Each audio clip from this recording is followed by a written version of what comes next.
Upon receiving a report, I pulled back the bus, and the parents of the examinees began to panic. On the eve of the college entrance exam, the 30 free shuttle buses I had arranged were reported by parents. Internet celebrity Jiang Tong held up her phone and live-streamed outside the Education Bureau. These vehicles are all decommissioned, and the medication at the rescue station has expired. She's using her child's college entrance exam as a publicity stunt, just to advertise her own company. I've already arranged for over a dozen ride-hailing cars to take the students to the exam hall first thing tomorrow morning. Several other parents chimed in, demanding it be stopped immediately. I didn't argue. Upon receiving the suspension notice, I instructed the drivers to shut off the engines, withdrew all vehicles, and dismantled the 5 rescue stations overnight. Jiang Tong laughed in the live stream. See, caught red-handed. And off he runs. The next morning, not a single ride-hailing car arrived. Despite her promise to arrange one, candidates from remote towns and villages, luggage in tow, lined the roadside. A parent called me, crying, and asked, "Boss Shen, when will the bus arrive?" I stared at the suspension notice on my desk. "It won't be long now. Didn't you ask us to stop?" 1. At 9 o'clock on the evening of June 6, the parking lot was still brightly lit. The driver inspected the tires, brakes, and safety hammer on each vehicle. Staff affixed signs displaying the school name, route, and meeting time to the front of the vehicle windows. 30 vehicles, divided into 12 routes. The longest route starts from Shimeng Township at 4:30 a.m., picking up exam candidates from 17 villages along the way. This marks the 6th year I've organized free exam transportation. Our county is located in a mountainous region, with villages and towns scattered far apart. For some students to reach the exam site in the county town, they first need to ride a motorcycle to the township, then transfer twice on local buses. During the national college entrance exam period, regular bus seats are insufficient, so parents have no choice but to hire private transport, which costs at least 300 yuan for a round trip. 6 years ago, I took over the passenger transport company my father left behind and participated in the exam transport service for the first time. That day, in the pouring rain, a candidate arrived by pedicab, soaked to the skin and trembling all over. Before entering the exam hall, my father stared for a long time, then said only, "Our car's just sitting around anyway, let's plan ahead for next year." Later, after my father passed away from illness, I carried on with the work. Routes must be reported in advance, the list of examinees is verified by the school, and parents must individually sign travel authorization forms. We have also set up service stations outside the 5 test centers. Each station is equipped with drinking water, stationary rain gear, ice packs, and basic first aid supplies. Candidates who forget their admission ticket and ID card can have them retrieved with assistance from registered emergency vehicles. Over the past 6 years, we have helped over 4,000 candidates. We never accepted a single penny. This year saw the highest number of applicants. Our company's finance department advised me, "Mr. Shen, the fuel costs, driver allowances, insurance, and supplies add up to nearly 200,000 yuan. Business isn't great for the company right now, so maybe we could just charge a nominal fee." I shook my head. The college entrance exam is just in a couple of days. Finish this first, then worry about the rest. At 9:30 p.m., internet celebrity Jiang Tong arrived at the parking lot. She was followed by a photographer and 2 staff members carrying sample cases. "Mr. Shen, it's about the cooperation we discussed earlier. We'll handle the live stream for the entire event and have each vehicle display the brand banner. We'll film a segment of the examinees boarding with the energy drink in hand. It's sure to generate great traffic." She handed over the contract. "The sponsorship fee is 250,000. It's more than enough to cover all the exam escort costs, but I didn't take it. Candidate lists and itineraries cannot be used for commercial live streams. The area around the exam center isn't a good place for product promotion either." Jiang Tong's smile faded. "They're all adults. What's the big deal about filming a video? Besides, I have the audience. Without my promotion, who would even know about all the work you've done?" I said, "It's fine if no one knows, as long as the car gets the kids there on time." She stared at me for a few seconds, then put the contract away. "Mr. Shen, don't make yourself out to be so noble. After doing it for free all these years, isn't it just about building a persona? I'll have the staff see you out." Before she left, the camera panned across a corner of the parking lot. 2 old vehicles, out of service and awaiting dismantling, are parked there. On the supply table next to it sat a box of expired medication,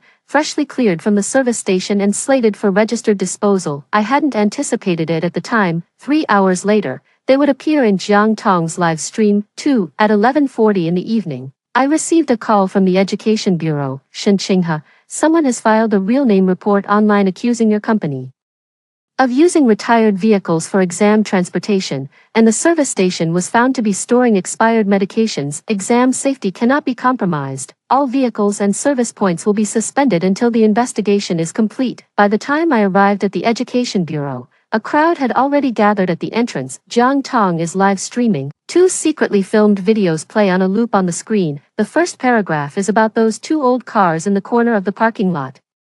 The car's paint was peeling, and a "out of service" sign was stuck on the windshield. She only photographed the worn-out car body, not the sign beside it waiting to be dismantled. The second segment concerns that box of pharmaceuticals slated for destruction. She aimed the camera at the expiration date and said with a pained tone, "This is what they call the Gaokao rescue station. The child was suffering from heatstroke, so they gave him expired medicine." Several parents stood beside her. Wang Zhangwo was the first to recognize me. His daughter, Wang Xian, who lives in the most distant Shimen township, also signed up for the free exam transportation service. "Boss Shen, you owe us an explanation. Are those cars actually safe?" Another parent chimed in. "It sounds nice that it's free, but if something goes wrong, who's going to take responsibility?" I produced the vehicle inventory, annual inspection records, and the materials register. All 30 vehicles involved in transporting examinees were fully compliant. The 2 old cars in the video are not on the list of vehicles for the exam.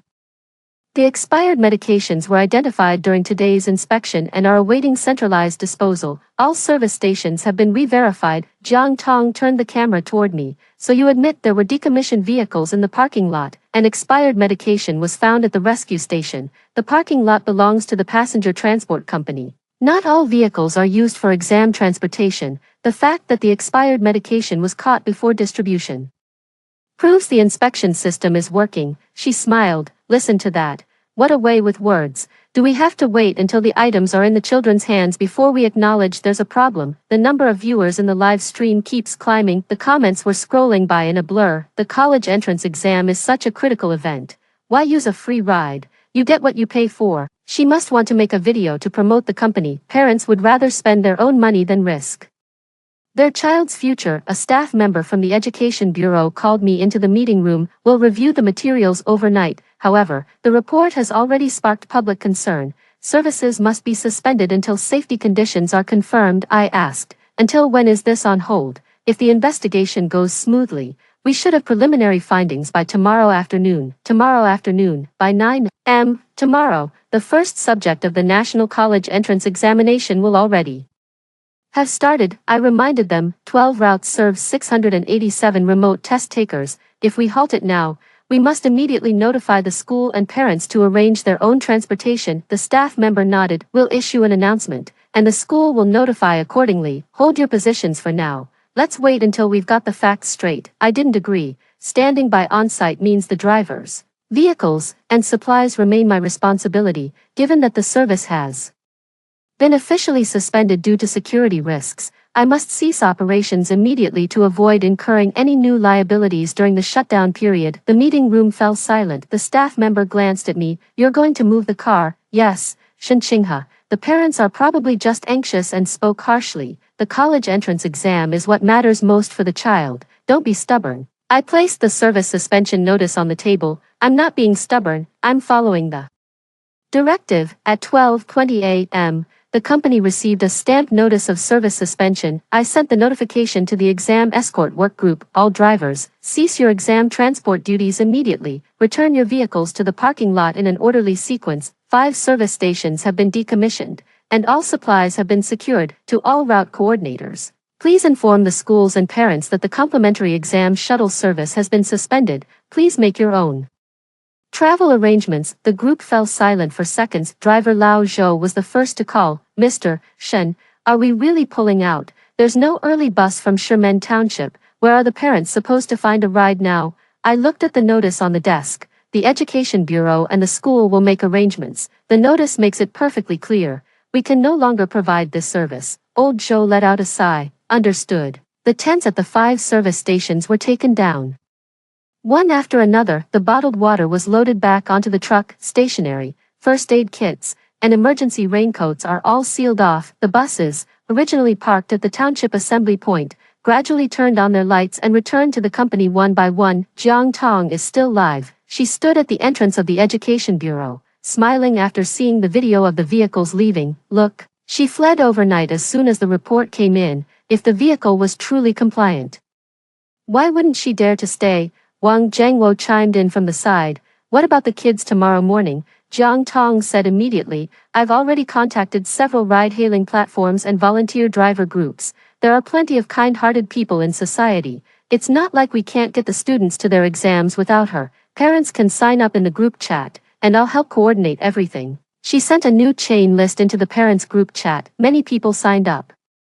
Immediately, some parents even comforted each other. Ride-hailing is more convenient than buses, as it can take you directly to your doorstep. Teacher Jiang has hundreds of thousands of followers. He can definitely get a ride. Better to skip the free old bus at 1 in the morning. I received a private message from Wang Zhengwo. Mr. Shen, we're just concerned about the child. It's nothing personal, so, after the investigation, will you still be picking up as usual? I replied, service is suspended. The vehicle will not be dispatched. Please make your own transportation arrangements in accordance with the notifications from the Education Bureau and the school. He didn't reply after that. At 1:30, the schools began sending out urgent notifications in the parent group chats one after another, due to the suspension of the free transportation service for exam candidates. Parents are requested to ensure their children arrive at the examination venue on time. If you encounter any difficulties, report them to your homeroom teacher immediately. Registrations quickly surpassed 400. The county has temporarily coordinated buses, taxis, and official vehicles during the college entrance exam period. The county's transportation capacity is already strained. Standard buses cannot access certain narrow mountain roads. Taxis are also reluctant to drive dozens of kilometers empty into the village in the early morning. The school teacher keeps calling me, Mr. Shen, could we have the vehicle? Stand by for now. Will resume immediately once the investigation results are available. I repeat the same sentence. Please have the Education Bureau first rescind the suspension notice and confirm the safety responsibilities in writing. No one can give it. At 3 in the morning, the last car in the parking lot turned off its engine. Old Joe handed me the keys. They're all back. 30 car keys were laid out on the table. It began to rain outside the window. At 4 in the morning on June 7th. There were still no vehicles in Shimeng Township. Wang Zhengwo called Jiang Tong over a dozen times. The line was constantly busy. Only 6 private cars from the volunteer carpool she had promised showed up. The driver was stunned when he saw over 400 examinees listed on the registration sheet. We thought it was just a quick stop in the county town to pick up a few people. There are just too many remote villages for us to cover. Parent groups have turned from gentle reminders into heated arguments. Mr. Jiang, where is the car now? My home is still 16 kilometers from the village.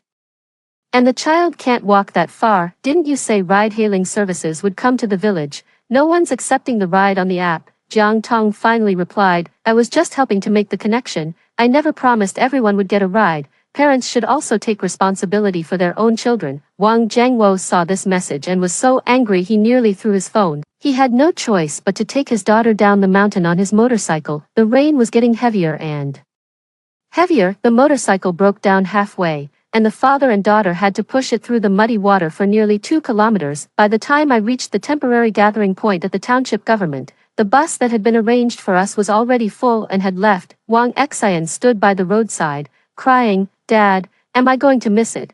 Wang Zhengwo called me for the first time. Mr. Shen, could you arrange for a car, even if it's just one vehicle? Send the children from Shimeng Township over. I said, exam escort services have been suspended. The vehicle is not authorized to perform the mission. Just do it for me.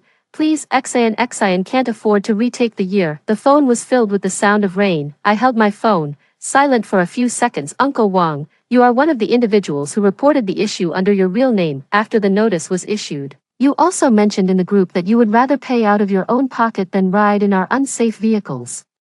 His breath caught. I didn't know at the time, so now, please contact the person authorized to arrange a vehicle. I hung up the phone and immediately relayed the call details to the duty officer at the Education Bureau. Not for revenge, because the suspension notice is still in effect. If a vehicle departs without authorization and an accident occurs en route, all responsibility will revert to the company and the driver. At 6:30 a.m., the county finally managed to coordinate more vehicles. Most examinees were transported to the test center in batches. However, due to traffic congestion, unfamiliar routes, and rainy conditions, over a dozen candidates only arrived 10 minutes before the exam began. The vehicle carrying Wang Xian was the last to arrive. She was soaked to the skin, and her hands wouldn't stop trembling. The invigilator was checking her ID when they realized she had left her exam admission ticket in the trunk of her stalled motorcycle. In previous years, emergency motorcycles registered at the service station would follow a fixed route to pick up and deliver documents. The service station was removed this year. The school teacher contacted the traffic police, who promptly dispatched officers to collect evidence. The round trip on the mountain road takes time. Wang Xian stood outside the examination center, crying too hard to speak. Meanwhile, outside another exam site, a candidate experienced hypoglycemia due to rain exposure, an empty stomach, and anxiety. Staff immediately called emergency services. The ambulance from the nearby hospital is currently on another call. Originally, the service station less than 50 meters from the test center was stocked with glucose, drinking water, and trained volunteers, but now, only a few flattened patches of grass remain where the tent had been. The examinee received prompt treatment and is out of danger, but he missed the start time for the first exam. At 9:05 in the morning, Jiang Tong started her live stream. Standing outside the exam venue, her eyes red, she said, "I never imagined things would turn out this way. Shen Qinghe clearly has 30 cars. Why would he rather leave them parked than save a child?" In the live stream, at first, some people even joined in. Me, even if you get reported, you can't take it out on the candidates. Didn't she always say it was for the kids? Why isn't she showing up now? Jiang Tong watched the rising viewer count, her voice growing more anguished. Yesterday, I was merely raising a reasonable question. If she were truly selfless, she should cooperate fully with the investigation instead of just pulling out. I did not respond to the live stream. Only the suspension notice, vehicle seizure records, parent notification records, and call receipts from the Education Bureau on-duty staff have been compiled and submitted. At 11 in the morning, the joint investigation team dispatched by the Education Bureau arrived at the company. The Transportation, Market Regulation, Health, and Education departments conducted a joint verification. 30 exam transport vehicles were inspected one by one. The vehicle passed all inspections, annual check, insurance, tires, brakes, and driver qualifications. The investigators then examined the two old vehicles. The records for the old vehicles stated clearly, decommissioned from service, awaiting scrapping and dismantling. They never appeared on the list of exam transport vehicles. Supplies at the service station were also unpacked again. All medications and supplies to be distributed are within their validity period. Jiang Tong photographed expired medicine, with a red label affixed to the sealed box. Expired materials, do not use, to be destroyed collectively. The label was deliberately cropped out of the video she posted. The investigation team asked, why were expired supplies found in the parking lot? I took out the inspection log. On the afternoon of June 6, the 5 service stations conducted their final verification of supplies. Upon discovering a box of last year's leftover materials that had exceeded its expiration date, immediately remove it from storage, record it, and prepare to hand it over to a qualified organization for disposal. Without an inspection, they might just stay at the service station. The investigators nodded and took notes. At 3:00 p.m. the preliminary findings were released. Qinghe Passenger Transport's free exam shuttle vehicles and personnel possess all required certifications, and the service station's supplies are managed in accordance with regulations. The video was misleadingly edited. No evidence was found of using decommissioned vehicles or expired medical supplies. The Education Bureau simultaneously rescinded the suspension notice. The staff called me, "Mr. Shen, there's another exam tomorrow. Service can now be resumed." As the matter has been clarified, I asked, what is the basis for the recovery? The suspension notice has been lifted. Who will bear the scheduling losses, driver downtime, and material waste caused by last night's sudden halt? There was a pause on the other end of the line. We can coordinate this later. The examinees still need transportation. The bigger picture comes first. Let's get tomorrow's exam drop-offs done. I watched the 30 cars neatly parked in the lot. Sorry, the free exam shuttle service has been discontinued. If you need a vehicle, you can follow the standard chartered car process. Sign a contract, purchase insurance, clarify responsibilities, and make the payment. The staff member's tone turned serious. Xinqinghe, now is not the time to talk about money. When they called it off yesterday, no one asked if it was the right time to talk about goodwill. The staff member fell silent for a moment, then shifted their tone. The parents have already realized their mistake. The children are innocent. You can't let the mistakes of a few parents affect everyone else. I didn't answer right away. Just send him the loss report the company compiled after last night's vehicle withdrawal. All 30 vehicles have been refueled and will require reinspection and redispatch following the temporary suspension of operations. Drivers and onboard staff from all 12 routes stayed on duty until the early hours. Their subsidies will be paid as usual. 5 service stations were dismantled overnight. Open drinking water, ice packs, and emergency supplies can no longer be returned to inventory. More importantly, vehicles are not permitted to operate on their own accord.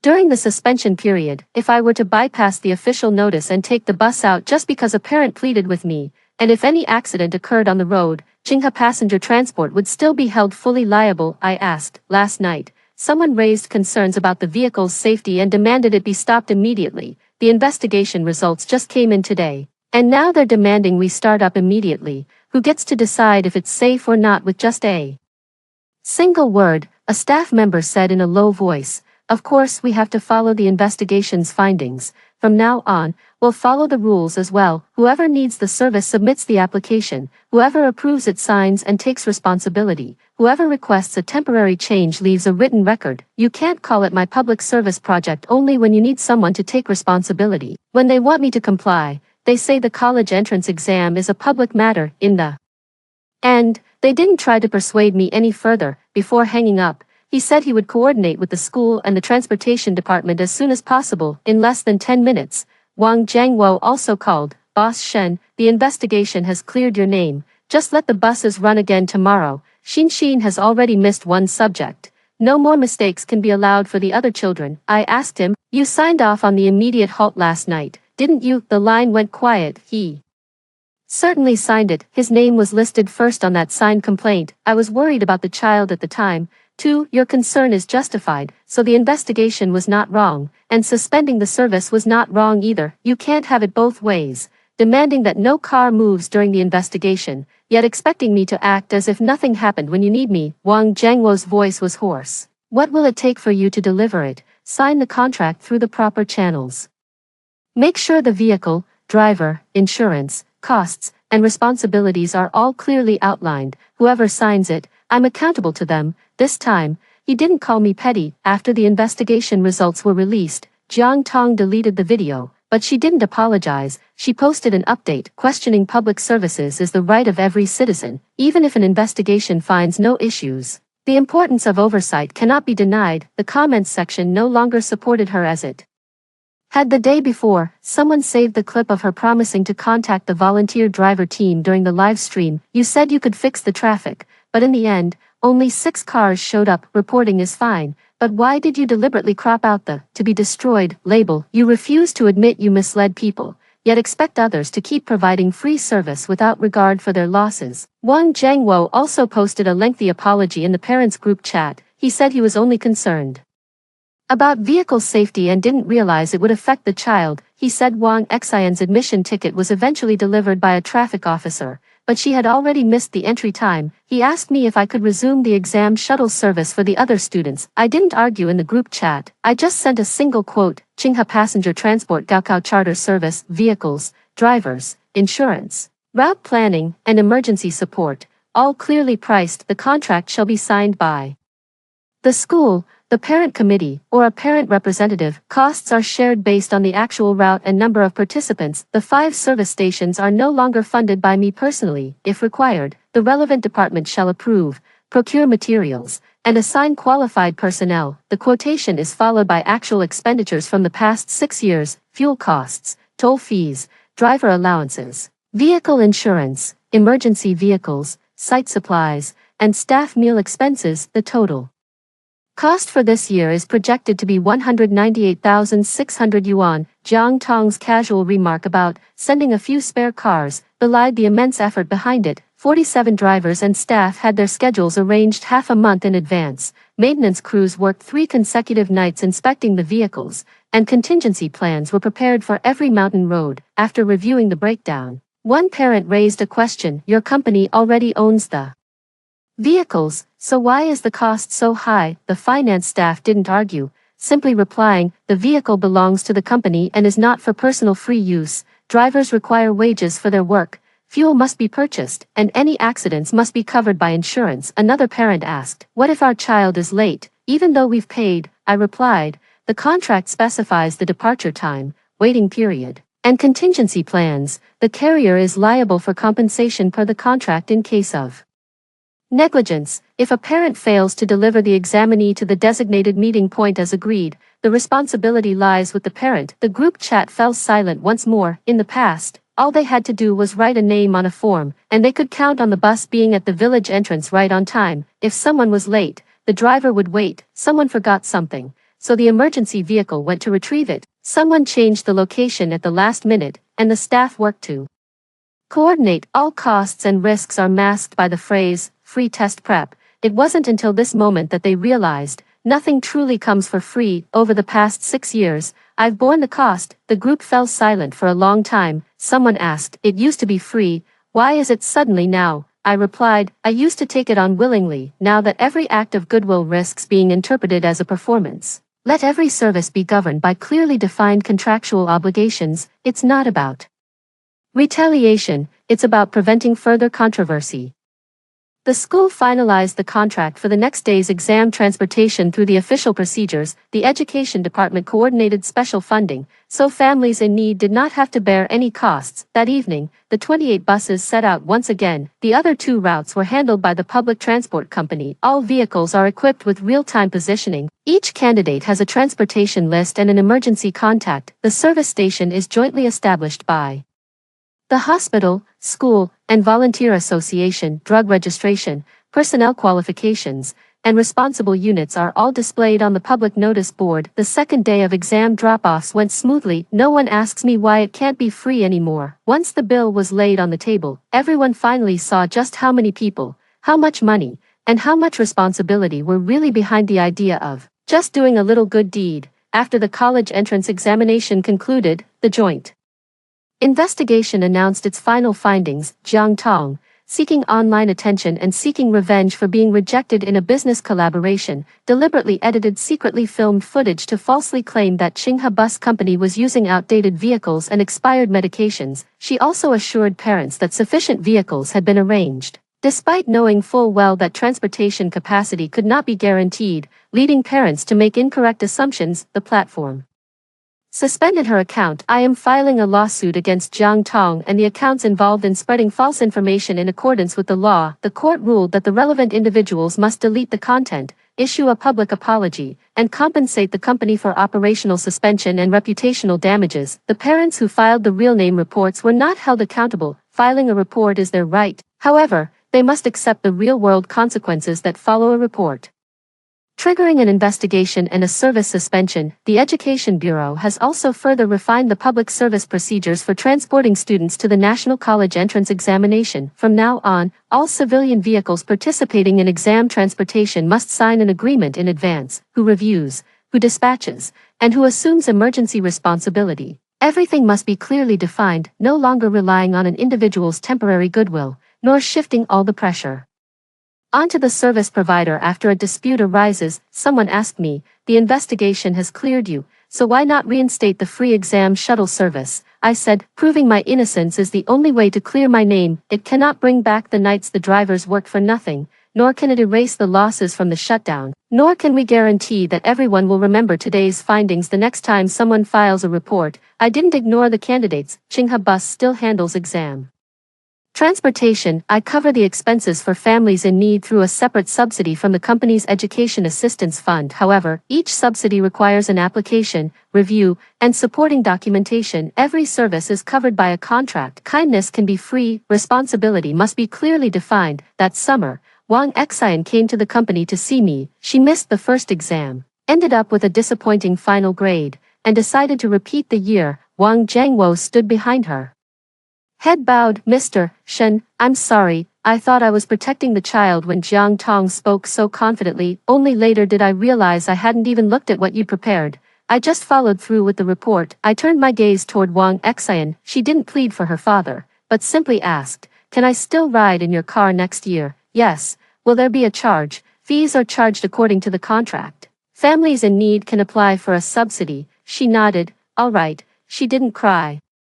Nor did she ask me to make an exception for her because she missed the exam the following year. She applied for a travel subsidy through her school. She took the Qinghe passenger transport exam shuttle bus and arrived at the test center on time. Later, she was admitted to the provincial normal university. When she mailed me a copy of her admission letter, there was only a single sheet of paper in the envelope. "Auntie Shen, thank you for still offering to take me again this year, and thank you for showing me that helping someone and holding someone accountable are two different things." 3 years later, the county had established a regular system for escorting students to the national college entrance exams. The education department conducted a unified tender for transportation vehicles. The school reviews the list of students eligible for transportation in advance. Medical institutions are responsible for the first aid stations at examination sites. Volunteers are responsible for providing directions, but they do not handle medication or transport candidates on their own. Every aspect has a designated budget and a person in charge. No one has to rely solely on sheer enthusiasm to manage 30 vehicles and 5 service stations anymore. Qinghe Passenger Transport continues to donate a portion of its exam shuttle service revenue each year, but donations go directly into a dedicated account,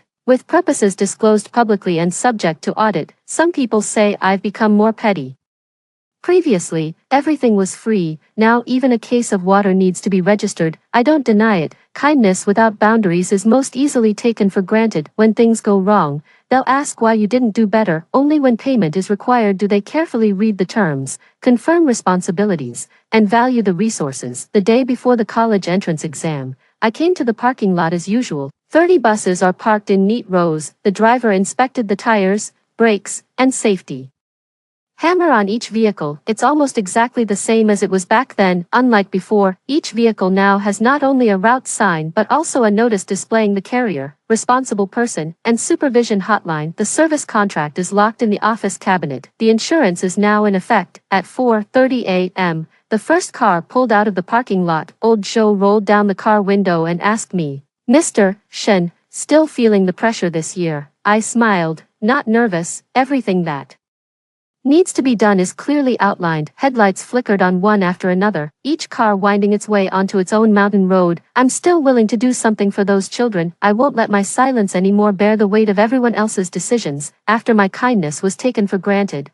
I didn't let go of it. I simply assigned it a price, defined its boundaries, and designated a responsible party. From now on, I'm responsible to whoever signs the contract. He who makes the decision bears the consequences. And Story 2, My sister and I, as human priestesses, were chosen by the 4 divine beast clans to ascend as celestial consorts. The divine beasts' bloodlines had weakened over millennia without new divine offspring, threatening their celestial standing. In my past life, I wed the elegant azure dragon Saren and bore his dragon heir within 3 moons. Overjoyed, Saren crowned me Dragon Queen, elevating his clan to supremacy among divine beasts. My sister was captivated by the white tiger Cain's ferocity, but after marrying him, she failed to conceive a beast child. In fury, he cast her down the immortal slaying platform, shattering her celestial bones and severing every meridian. Consumed by vengeance, she seduced the demon lord to storm the 9th heaven. Her first act was piercing me and my dragonling with 10,000 arrows. When I opened my eyes again, I'd returned to the day of the beast husband selection. As my sister feigned weakness to collapse into the azure dragon deity's arms,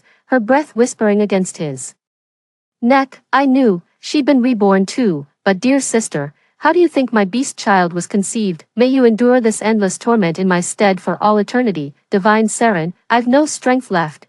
Won't you listen if my heart still trembles? Lavinia weakly pressed a hand to her brow before collapsing into the azure dragon Saren's embrace. The way she was preening told me she'd been reborn too. The wedding priests exchanged shocked glances, stunned by the human realm's saintess acting so brazenly wanton. In our past life when we were both sent to become beast consorts, she was the first to make her choice. Only 3 of the 4 divine beasts had arrived. The azure dragon Saren was noble and refined, while the vermilion bird Zephyr flaunted his flamboyant, somewhat effeminate charm. Only the white tiger Cain stood tall and mighty, with chiseled 8-pack abs radiating raw power and dominance. Drawn to masculine partners, She chose Cain without hesitation, yet no one anticipated Cain's violent temper, treating women as playthings. He nearly beat his sister to death merely for her infertility. Meanwhile, the azure dragon Seren showed me unwavering tenderness in private, while we appeared as celestial soulmates admired throughout the immortal realm. 1. So she blamed everything on me, then descended to the mortal realm and bewitched the demon lord into wreaking havoc in the heavenly realm. She bound me and my dragon child Soren with immortal binding ropes, unleashing countless swords upon us until we perished in agony. Soren had just learned to speak then. Hearing his pitiful cries in that tender, milky voice shattered my heart into 1,000 pieces with grief. Remembering this, my blood boiled with rage, and I had to clench my teeth to maintain composure.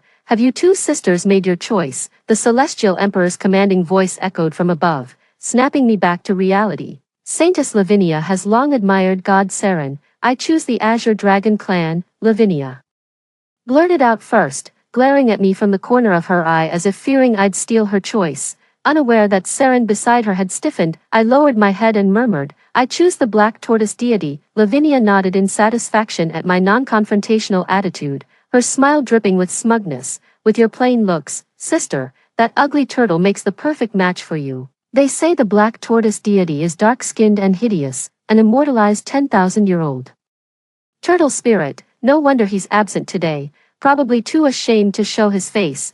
She made no effort to hide her smugness, as if having a second chance at life guaranteed her victory. The celestial emperor cleared his throat with a disdainful glance. Lavinia clung to Azure Dragon Seren's arm, puffing up like a victorious rooster as she glared down at me. Juniper, I know you're bitter about not marrying into the Azure Dragon clan, but resorting to a turtle, you're the holy maiden, wedding a reptile would disgrace all humankind. Don't worry, sister, when I give birth to the divine dragon, if you're truly desperate, you can become my lowly foot-washing maid. I might even throw you some scraps. My gaze swept across her convulsively laughing face, catching sight of Seren's knuckles whitening from clenched fists. Ha, I swallowed the sneer burning in my throat. Lavinia believed Seren to be the epitome of grace and virtue, never suspecting the bone-chilling madman lurking beneath that gentle facade. Though named the Azure Dragon, Seren is utterly unworthy of the title with his pitiful talents. That's why he's obsessively fixated on siring a dragon heir to restore their clan's glory. His methods are so vile and bizarre that just thinking about them turns my stomach, and nothing wounds his pride more than public humiliation. Lavinia's insolence today has clearly enraged him. I can't wait to see Lavinia's reaction when she learns the truth. Holy Maiden Juniper, with Vermilion Bird and White Tiger deities present, are you certain about choosing Black Tortoise? I understood why the Celestial Emperor asked that. My sister and I were revered as holy maidens in the mortal realm, destined to ascend to heaven when we came of age. Only through my past life did I realize, all that talk of being a holy maiden worshipped by thousands was nothing but lies. The ancient divine beasts needed to reproduce, but their offspring's power was too immense. Only my sister and I possessed the constitution to barely withstand bearing them. They called us beast consorts, but we were merely vessels, breeding tools, incubators, mortals to be trampled upon. With this in mind, I answered, yes, I choose the Black Tortoise deity. My resolve comes from having no other choice. The Azure Dragon is hypocritical, the White Tiger is brutal, and the Vermilion Bird favors male companionship. Going there would be suicide. As for the Black Tortoise deity Merle, I know little beyond that. In my past life, when my sister led the demon lords to wreak havoc in the celestial realm, I caught a glimpse of a shadowy figure that seemed to be heading straight for me. For some reason, I just felt like taking a gamble. The Celestial Emperor nodded in silent approval of my choice and lightly clapped his hands. Suddenly, divine magpies swarmed forth as petals swirled through the air, and my sister's robes transformed into an identical bridal gown of sheer silk, just like in the previous life. The grand wedding ceremony officially began. The difference was Lavinia, holding Seren's hand, dancing gracefully with an air of haughtiness, while I walked alone down the crimson silk-covered path, utterly solitary. They say the dark warrior deity hasn't shown himself for 1,000 years. Dear sister, aren't you worried about becoming a grass widow after this marriage? Lavinia covered her mouth, beaming with triumph. Ignoring her taunts, I prepared to kneel in reverence. A sudden gust lifted me effortlessly into a chilling embrace. My eyes widened in shock as the man before me came into focus. Her skin was like fine porcelain, with crimson eyes that held a sinister glint. The contrast of ruby lips against pearly teeth lent her otherwise aloof features a youthful vitality. My divine consort is not yours to command. Is that, the black tortoise Merle? Discipline your woman properly, lest I take matters into my own hands next time. Merle swept me into his arms and flew away right before everyone's eyes, his icy body.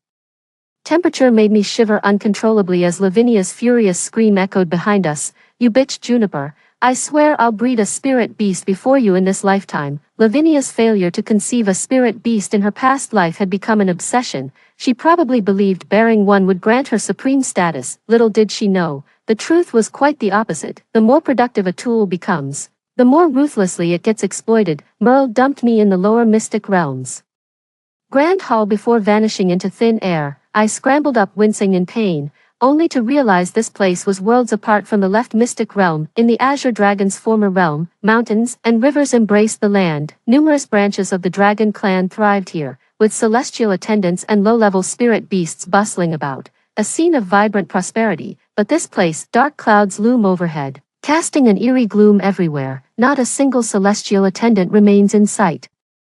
You'll stay in the left wing, enter my chambers without summons, and you'll pay with your life, a chilling voice whispered in my ear, sending shivers down my spine as I hurried toward my chamber. The moment I sat down, I crossed my legs and began channeling my energy. Indeed, this was the truth I'd only come to realize in the final moments of my past life. If a holy maiden's body can birth divine beasts brimming with spiritual power, doesn't that prove our bodies can absorb spiritual energy, making them perfect vessels for cultivation? When a man possesses such constitution, the world would temper him through trials to cultivate immortality. Yet when a woman has it, they call her a sacred maiden, fit only for bearing offspring. Ha! I let out a scornful laugh, too. I refuse to bow to this fate. Since deities show no mercy, I'll forge my own path through cultivation. Merle's a bit eccentric, but he doesn't seem interested in mating or bothering me, so I've got plenty of time to cultivate. The month passed uneventfully. All my meridians feel unblocked.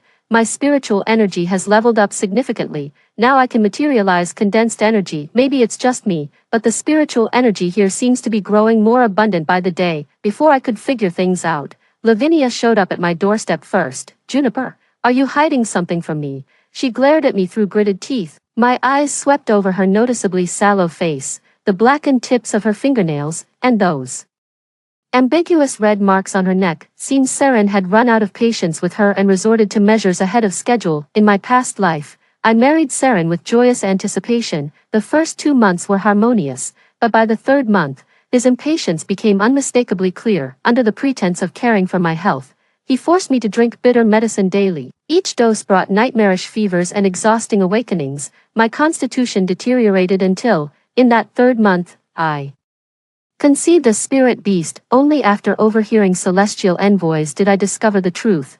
That poison was bone replacement powder, designed to drain spiritual energy and immortal bones, hastening the beast fetus incubation. The more you drink, the more it drains your life force, until nothing remains but a hollow skeleton. Only later did I realize Seren's cruelty knew no bounds. Sister, what are you talking about? I don't understand. I feigned ignorance, looking at her with puzzled eyes. What the hell is that drug? Tell me now. She grabbed my wrist with a threatening glare. What drug? I don't know anything. What am I supposed to tell you? Am I the only one who got reborn? Lavinia stood dazed, her mind clouded with confusion. A sudden whoosh pierced the air as an icy divine force blasted forth, sending Lavinia flying dozens of feet away. Blood gushed from her mouth as she clutched her stomach, her face deathly pale. A deep, languid voice resonated from above. Dare to cause trouble in my domain, seeking death. A divine force then swept me into the chamber to the right, where I met piercing vertical pupils and a face radiating terrifying authority yet inexplicable divine benevolence. As countless escape plans,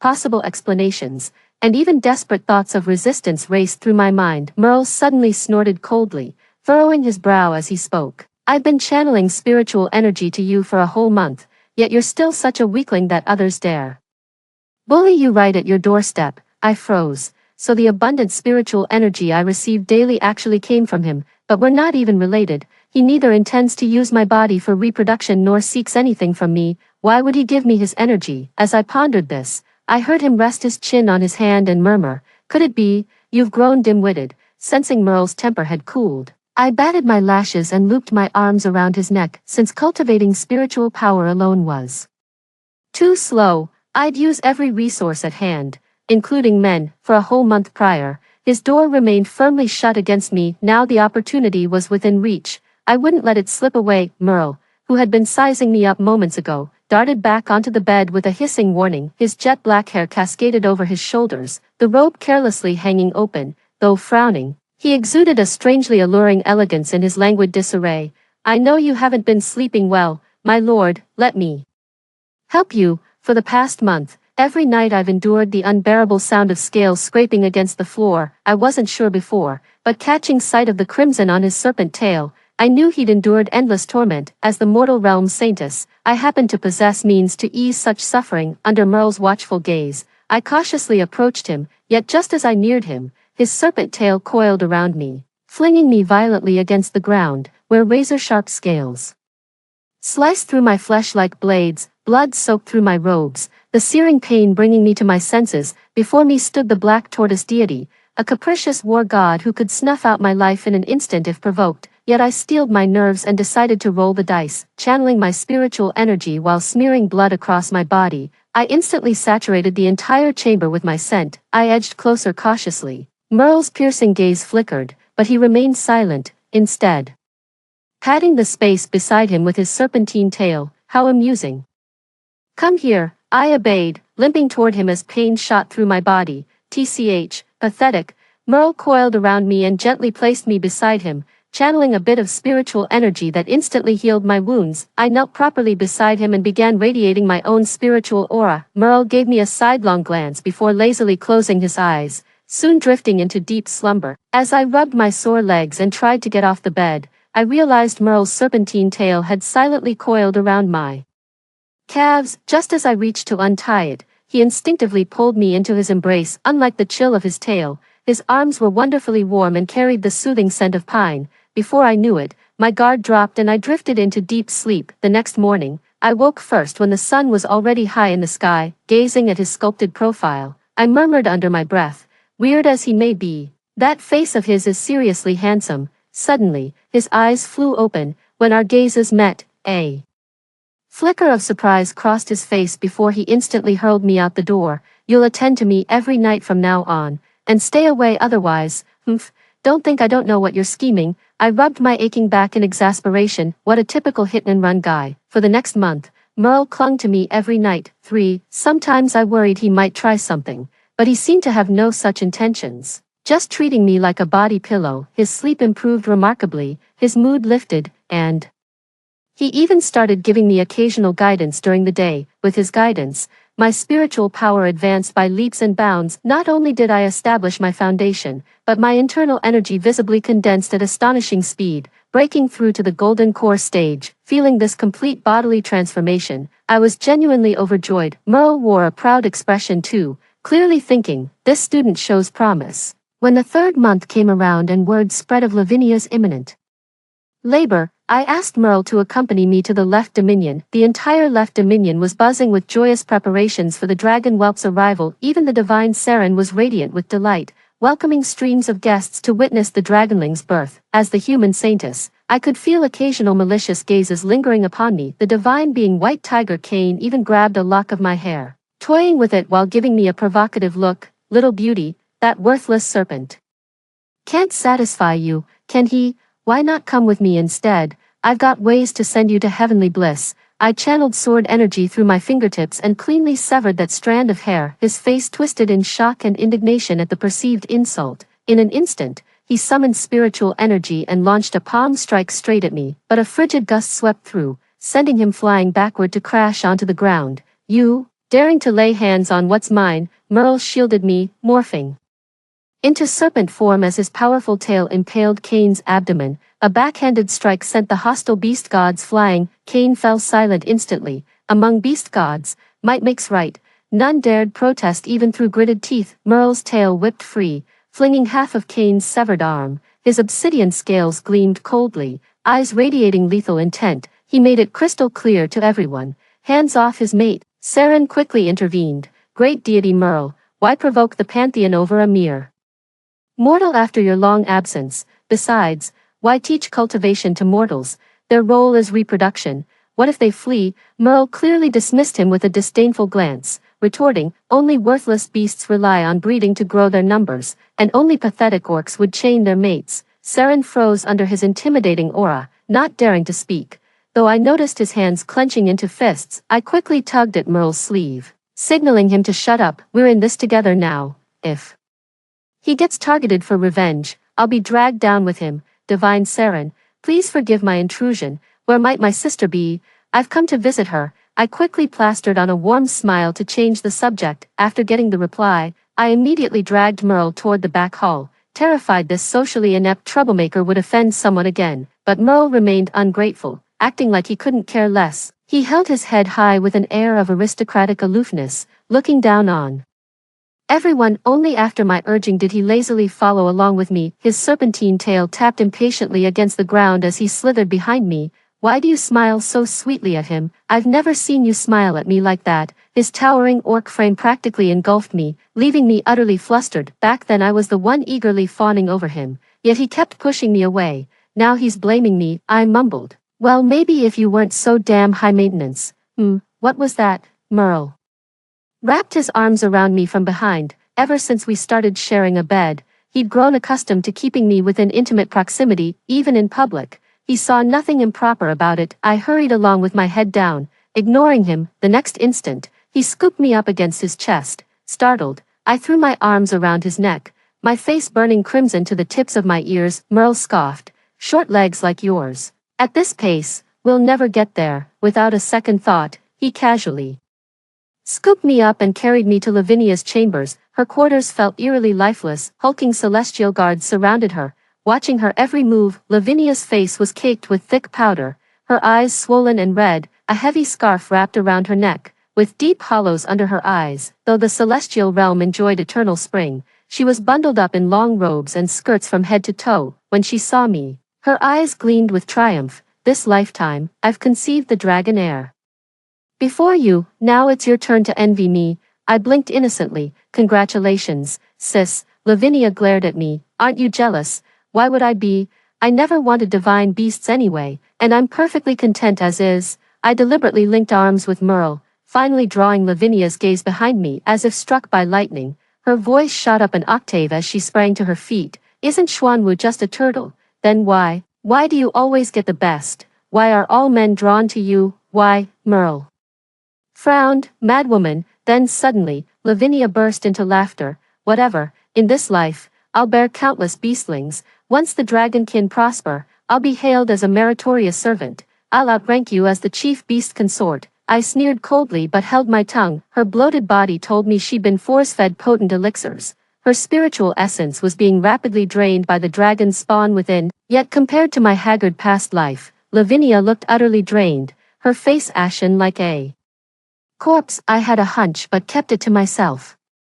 As dusk fell, Lavinia still showed no signs of labor. Saren's expression darkened while the waiting celestial officials grew increasingly impatient. In my past life, I was force-fed medicine during my beastkin pregnancy, making the delivery excruciatingly difficult. The dragon beast's birth was a divine sign. Rolling violet clouds and intermittent thunder heralded the arrival of a sacred creature. As hours passed without movement in the hall, many celestial officials began departing. Late into the night, Merle grew impatient and prepared to drag me away. A sudden thunderclap split the clouds as commotion erupted from the inner chamber. Help, the holy maiden can't deliver the baby. There's so much blood. Saren and several divine lords rushed in as a heart-wrenching scream split the air, and lightning tore the heavens asunder. Lavinia was finally born, but Saren stormed out of the inner chamber with a darkened face, trailed by several azure dragon tribesmen whose complexions shifted between red and green. The celestial messenger revealed that Lavinia's difficult labor was caused by carrying not just one, but multiple draconic offspring. What should have been a joyous occasion turned grim when the 4 dragon whelps she birthed became entangled into a single mass, limbs fused with legs, tails coiled around necks. The creatures had grown together into a grotesque flesh orb. The traumatic delivery caused catastrophic hemorrhaging that nearly claimed her life. The memory of my past life flashed through my mind, draining the color from my face. Merle's almond-shaped eyes swept over me as he frowned impatiently and pulled me into his embrace. You're such a handful. Came looking for trouble yourself, and now you're scared stiff. after he brought me back, I developed a fever and started having nightmares. He gently tapped my back with his serpent tail, surprisingly tender. If you don't want kids, then don't have them. Getting scared just from watching childbirth, pathetic. Watching Lavinia give birth made me think of my innocent child Soren from my past life. I was lucky enough to be reborn, but where is he now, heart heavy with sorrow? I pushed Merle away for the first time. Instead of the expected anger and complaints, I felt a refreshing spiritual energy wash over me, nourishing my entire being. Don't be afraid, I'll stay with you. Merle's voice came from behind me, and I suddenly felt an inexplicable sense of peace, drifting into deep sleep. When I woke again, 3 days had already passed. I heard Lavinia was desperate to see me, but Merle kept turning her away. Only now did I learn that Lavinia's quadruplets were stillborn, passing shortly after birth, leaving her severely weakened. The immortals whisper that her children weren't sired by the azure dragon deity, but by lesser draconic kin, for, in a fury, Seren dragged Lavinia to the lightning tribunal, ready to unleash the thunder whip upon her. At that moment, Lavinia revealed the truth with a heart-wrenching cry. The seemingly elegant azure dragon deity was actually impotent, forcing her to drink potions while employing dark magic in bed. He used her blood in sacrificial rituals to activate his dragon essence for impregnation. She endured daily bloodletting and the torment of his dark sorcery. Left with no choice, she sought out other male beasts of the azure dragon clan to conceive with. Determined to maximize her chances, she went all the way and secretly rendezvoused with multiple azure dragon clansmen. The celestial beings of the 9 heavens were utterly shocked. While startled by the quadruple monstrous births, they were even more fascinated by the revelation that the dignified azure dragon god was inadequate. Seren's face darkened with fury, vowing to skin Lavinia alive and cast her down from the celestial realms. But just then, the white tiger Cain arrived and forcibly took Lavinia away. Get out. Before long, Lavinia somehow became pregnant again. She swaggered up to me with her belly protruding prominently. How about that? Don't flatter yourself thinking you're the only one men fancy. I could have anyone I want. Her behavior left me speechless and disgusted. After what Cain did to her in her past life, I can't believe she'd go back to him in this one. Is she really incapable of living without clinging to some man? She kept ranting. What's so great about Merle? Still couldn't get you pregnant with a divine beast. Face it, you're just a barren hen. Perfect match for that worthless turtle of yours. A sharp smack rang out. My palm struck her face, leaving an immediate red welt. You think everyone's as man-obsessed as you are? Is your worth as the holy maiden just breeding children, clinging to men for survival, and constantly putting me down to make yourself feel better? Lavinia, let me make this clear. I've never forgotten the grudges from our past life. This time, I'll make you repay them 1,000-fold. Lavinia's eyes flashed with shock before twisting into madness. Ha ha ha, Juniper, I knew you'd been reborn too. Even if we were reborn 1,000 times, you'd never best me. You lack the ruthlessness. You're simply not worthy to challenge me. I scoffed coldly. Haven't you noticed your health deteriorating? Lavinia's arrogant smile faltered. What do you mean? I merely smiled faintly and turned away with a sweep of my sleeve. She still tried to chase after me, but with a casual flick of my hand, I sent her flying meters away. She crashed against a rock, coughing up blood. I froze in shock. Since when had my spiritual power grown this formidable? By the time I returned to the lower Xian realm, dusk had fallen. As usual, I headed to Merle's chambers, yet unexpectedly, he didn't open the door for me. I simply thought he was in a bad mood and didn't pay much attention, but in the following days, I still couldn't get him to open the door, or even catch a glimpse of him. Without overthinking it, I proceeded with my plan and went to Lavinia's chambers. Just as I expected, Lavinia began to panic after hearing what I said. Seren force-fed her bitter tonics, and coupled with delivering a stillborn, she was already frail, now pregnant with tiger cubs again. She looked even more haggard than during her first pregnancy. She couldn't stop retching, couldn't keep food down, and lashed out at her celestial attendants, who dared not protest the abuse. So she ordered her servants to gather rare celestial treasures, consuming these potent supplements without restraint. That wasn't enough. She ordered Cain to seize the mystic heaven pool from the vermilion bird's divine territory. She used its waters to rejuvenate her beauty and heal her body. Before long, she truly regained her original youthful vitality. Now carrying a divine beast in her womb, she could swagger through the white tiger hall with impunity, while Cain doted on her every need. Perhaps she's settling an old score from their past lives, or maybe she's just reveling in her triumph. She actually made Cain serve as her mount. brandishing a whip from who knows where while bossing him around like a slave driver. The moment Cain showed the slightest irritation, she'd immediately clutch her stomach and feign pain. The once ferocious white tiger deity of their past incarnation now crouched beside her like a declawed house cat, meekly enduring her tantrums. But can a person's temperament really change so easily? Cain's current restraint stems solely from her pregnancy. Though Lavinia knows this, she clings to the belief that her sacred maiden constitution allows endless childbearing, ensuring perpetual favor. When night fell, I swiftly knocked out an attendant, used transformation magic, and infiltrated the serving retinue. The warm waters of the celestial pool enveloped Lavinia's naked form as she reclined within. She ordered the celestial attendants to gather petals of divine flowers and beautifying fruits, then cast them all into the profound heaven pool. While my subordinates busied themselves scattering petals, I secretly slit my wrist and let my blood flow into the pool unnoticed. Everyone knows the human saintess makes an ideal breeding vessel, but none realize our saintess's blood is the true source of power. After delivering quadruplets and consuming spirit-draining medicine, she exhausted her vital essence, leaving her utterly haggard. Only by cultivating one's own spiritual foundation can recovery be gradually achieved. Yet she sought external shortcuts through potent supplements, a classic case of weak constitution rejecting nourishment, causing the accumulated spiritual energy to stagnate. Combined with my spiritual blood, it becomes the perfect catalyst. Seeing Lavinia's flushed skin, I knew the transformation was complete, and turned to leave unnoticed. Lavinia snapped abruptly, "Are you new here? Where are your manners? Don't you know I hate drafts during my bath? Did you open that door on purpose to freeze me to death? Turn around and face me, you deserve a slap." I frowned and froze in place. The disguise spell drains tremendous spiritual energy. I can only maintain it for 2 hours, and the time's almost up. If caught in her domain, she'd torture me relentlessly until I begged for death. In this vast celestial realm, no one would notice a missing mortal. Just as I hesitated whether to turn back, a tremendous explosion erupted outside. 5. A panicked messenger rushed in. Disaster. Divine Lord Cain has been wounded. Lavinia's attention was caught, and she hastily dressed before rushing out. Amid the commotion, I slipped away under cover of darkness. My disguise was failing, and I felt dizzy, nearly collapsing. Suddenly, I stumbled into a warm embrace, the scent of pine filling my senses. "Haven't seen you for just a few days and you've grown so bold. If I hadn't made some noise, do you think you'd still be in one piece right now?" Merle led me back, and seeing the obvious concern on his face warmed my heart. After 2 lifetimes, there's finally someone who genuinely cares about my safety. "If I don't come find you, you won't seek me out. How can you be so heartless,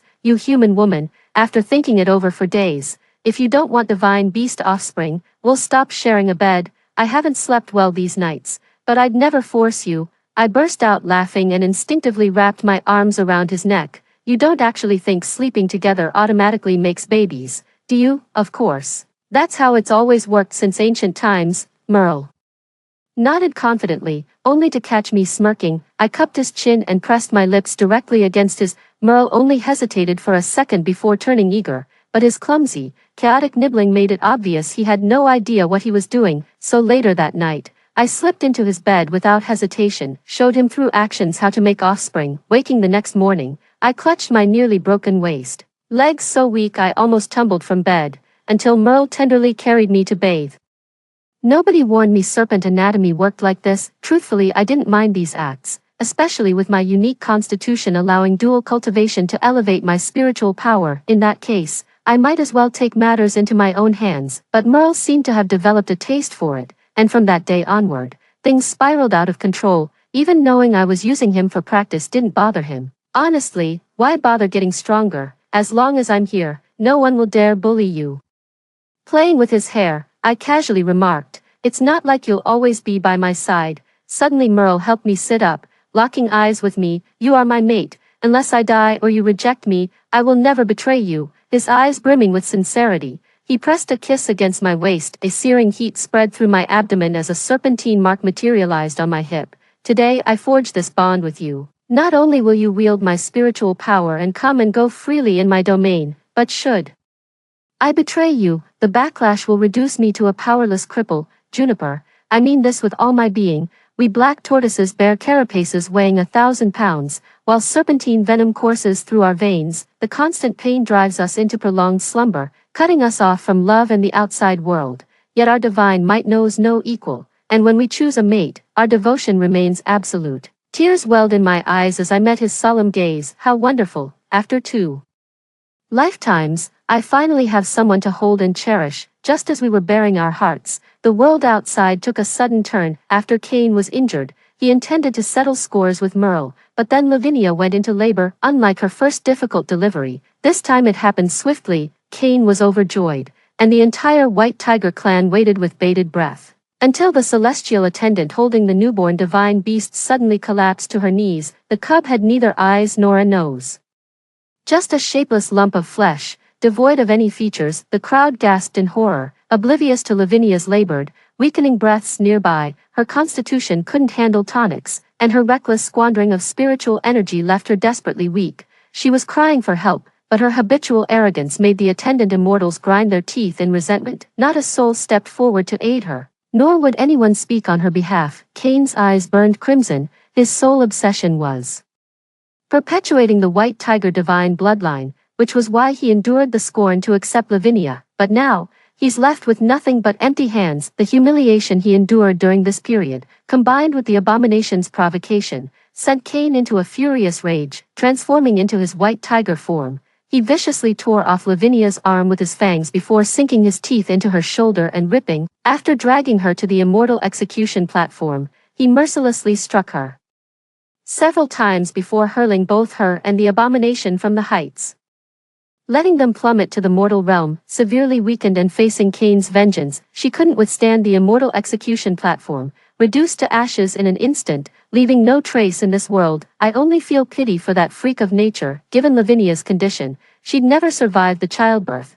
Better spare the innocent divine beast from such suffering. Upon hearing this news, I felt an overwhelming sense of relief wash over me. The grudges spanning past and present lives were finally resolved in this moment. My spiritual energy has grown increasingly abundant, to the point where I could even ascend to godhood. Yet I chose not to remain in the celestial realm, returning instead to mankind as a female scholar opening her own academy. Through my insistence, humanity tore up the covenant with the celestial realm, abolishing all restrictions imposed on women. I devoted myself to teaching, hoping to liberate the women of our kind from their fated bondage. After evening classes, Merle would always come to take me home. Fortunately, a day in heaven equals a year on earth. I barely lost any time during my celestial stay. One morning I woke up to find an egg in my bed. Merle hugged me excitedly. You're finally willing to bear my beastkin offspring. Turns out the Xuanwu tribe's beastkin are oviparous, and can only reproduce when two souls are truly connected. The eggshells began slowly cracking apart. A tiny face peeked out from within, and the moment I recognized it, tears welled up uncontrollably in my eyes. Perfect. All the regrets from this life and the last were finally made whole in this very moment. From now on, I'll strive to grow stronger, so those I love will never be hurt again. I'll take full control of my own destiny. Story 2. Reborn. In the college entrance exam hall, I desperately ran outside, because I knew, in just 2 hours, the apocalypse would arrive. In my previous life, I fought through hordes of zombies to return home, only for my father to knock me unconscious and sell me to the neighbors in exchange for food. Evelina, be obedient. Your aunt is still carrying your little brother in her belly. In the end, unable to bear the humiliation, I struggled and jumped off the balcony. At the last moment before consciousness faded, I heard my stepmother touching her belly and complaining to my father. Wasn't it just asking her to sleep with someone for one night? Can't even handle such a small thing. What a worthless burden. When I opened my eyes again, I had returned to the time before the apocalypse. 1. Hey, classmate, it's not time to hand in the test yet. The invigilator was stunned and quickly came over, but I ignored them, clutching my stomach as I ran out. I can't hold it in anymore. Teacher. The classroom immediately erupted into chaos. Opal laughed exaggeratedly.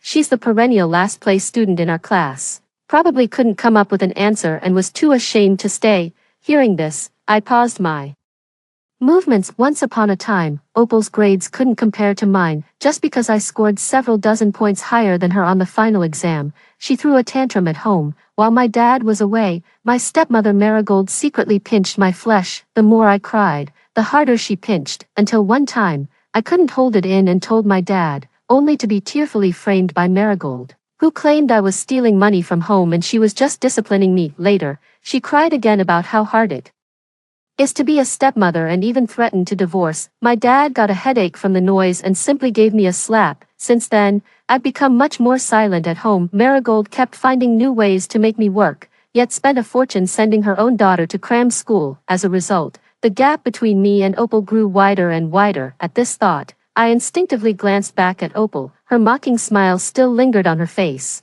with a gleam of triumph in her eyes. For the last time, let this be your final moment of triumph. I took a deep breath and then rushed out of the examination hall without hesitation. 2. To maintain order in the examination hall, the invigilator had no choice but to let me leave with a stern face. As soon as I left the classroom, I immediately started running. There were only 2 hours left before the apocalypse would arrive. In my past life, to get food for Marigold and her daughter, my father personally knocked me unconscious and sold me to the neighbor.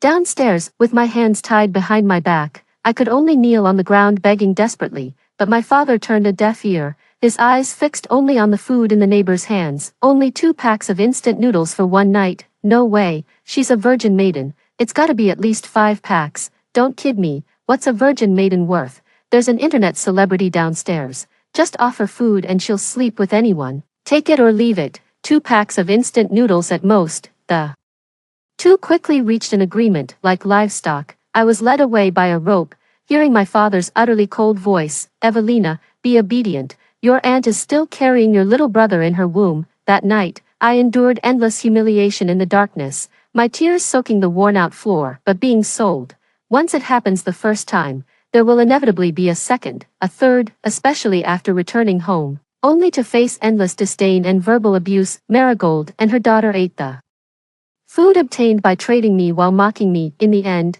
unable to bear the humiliation, I struggled and jumped off the balcony. Looking at my broken body below, my father frowned in disgust. What a waste of raising you all these years. You can't even do such a small thing right. Opal chimed in agreement, while Marigold even spat downstairs, calling me a worthless burden. The moment my soul floated in the air, I clearly realized I was wrong, and terribly wrong at that. To think I could use my own life to provoke guilt in those scumbags. 3. The moment I stepped out of the examination hall, I let out a long sigh of relief and pulled out a jade pendant from inside my clothes. No one knew that this jade pendant, which looked like it was made of plastic, would actually be a space. Unfortunately, in my previous life, I discovered the space too late. Even with money, I couldn't buy any supplies. I clenched the jade pendant tightly, walking out while familiarizing myself with how to use the space. The space measures 10 meters in length, 8 meters in width, and 3 meters in height, about the size of a classroom. Besides its storage function, time stands still inside. This means whatever you put in remains exactly the same when taken out. Thinking of this, I quickly called the restaurant owner I usually order from. Sweet and sour pork, crispy fried pork, twice cooked pork, spicy chicken, fish-flavored shredded pork, braised pork belly, sweet and sour fish fillets, 20 portions of each. My phone's balance quickly ran low. Gritting my teeth, I borrowed another few $1,000s from various online lenders. First, I ordered 30 barrels of drinking water from the water station. As for the address, for safety reasons, I directly wrote down the underground parking garage. While the shop owner was preparing meals, I went into a nearby outdoor supplies store and purchased a wilderness survival kit. Price, $19.98. Although the price is a bit high, it's definitely worth it. It includes not only outdoor equipment like tents, emergency blankets, power banks, flashlights, radios, first aid kits, and solar panels, but also provides 2 large buckets of compressed biscuits. I first went to the restaurant to pick up the pre-ordered boxed meal, then quickened my pace and entered a nearby supermarket. Rice, flour, cooking oil, various condiments, mineral water, self-heating hot pot, 8 treasure porridge, ham sausages, cup noodles, pure fruit juice drinks, paper towels, sanitary pads, toothpaste and toothbrushes, change of clothes, portable gas stoves. After all this effort, my legs were trembling with exhaustion, but I couldn't afford to relax. My mind completely focused on checking for any missing essential items. With the apocalypse cutting off water and electricity, forget about taking showers. I threw dozens of wet wipes into the shopping cart in one go. While passing by the seasoning aisle, I happened to catch a promotion on hot pot soup bases. I swallowed my saliva and grabbed 20 bags of each flavor, and of course, couldn't Leave out the dipping sauces of various tastes. Around noon, my phone rang. It was my dad. Corbin probably came to demand an explanation after finding out I ran away from the exam hall. To avoid wasting time, I directly set my phone to silent mode. Just then, a video notification popped up on my phone. A man's arm appeared to have been bitten by something, with blood trailing all the way, yet he seemed completely unaware. Lunging straight toward a nearby pedestrian, biting, gnawing, a piercing shriek rang out. My hand trembled, nearly dropping my phone. Soon, the video was taken down. I tried searching for the term zombie again, but it was flagged as a blocked keyword. Clearly, the zombie virus has already emerged. However, to avoid causing public panic, the authorities are still suppressing information about it. I took a deep breath and raised my hand to hail a taxi. Excuse me, to the nearest farmer's market, please. It wasn't even off work hours yet, so the market was quiet and deserted. With my head lowered, I pulled out a prepared nylon bag from my space and began sweeping through the goods: cabbage, potatoes, onions, corn, sweet potatoes, cucumbers, lettuce, tomatoes. Time was tight, so there was no chance to carefully select. I just asked the vendor to weigh out 20 gin of each. Right next to the vegetable stall was a vendor selling free-range eggs. The price was a few yuan more expensive than regular eggs. I asked the boss to help me pack 2 large boxes. The same goes for various common fruits. Among them, we specifically purchased 10 boxes of bananas. The vendors at the farmer's market all looked at me with curious eyes. I pulled my mask up and rushed towards the fresh produce section again. Boss, give me 20 pounds each of your spare ribs, pork belly, tenderloin, as well as beef and lamb. The butcher widened his eyes, looking me up and down. Young lady, do you run a restaurant at home, buying so much? I nodded vaguely and quickly pulled out my phone to make the payment. The boss couldn't stop grinning when he saw the money hit the account.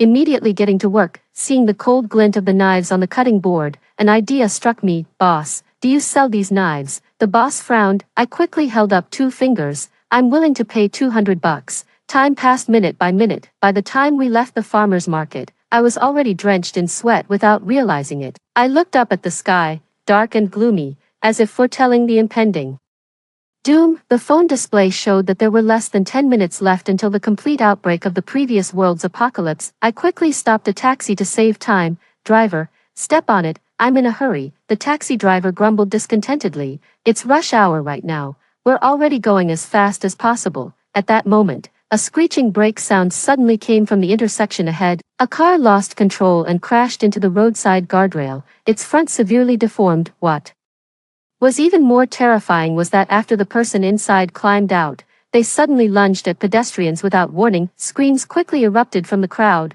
Oh my God, what's wrong with this person? Call the police quickly. I watched helplessly as a girl, after being bitten, convulsed and then crawled back up. From infection to mutation, it took only a few dozen seconds. The taxi driver turned pale with fear, his hands trembling on the steering wheel. Chaos had already broken out among the vehicles on the road, with sounds of screeching brakes and people's screams everywhere. Driver, don't stop, just drive through. The driver gave me a terrified glance. You're crazy. I took a deep breath, flicked my wrist, and pulled out the boning knife from thin air, swiftly pressing it against the driver's neck. Drive now. The driver looked on the verge of tears.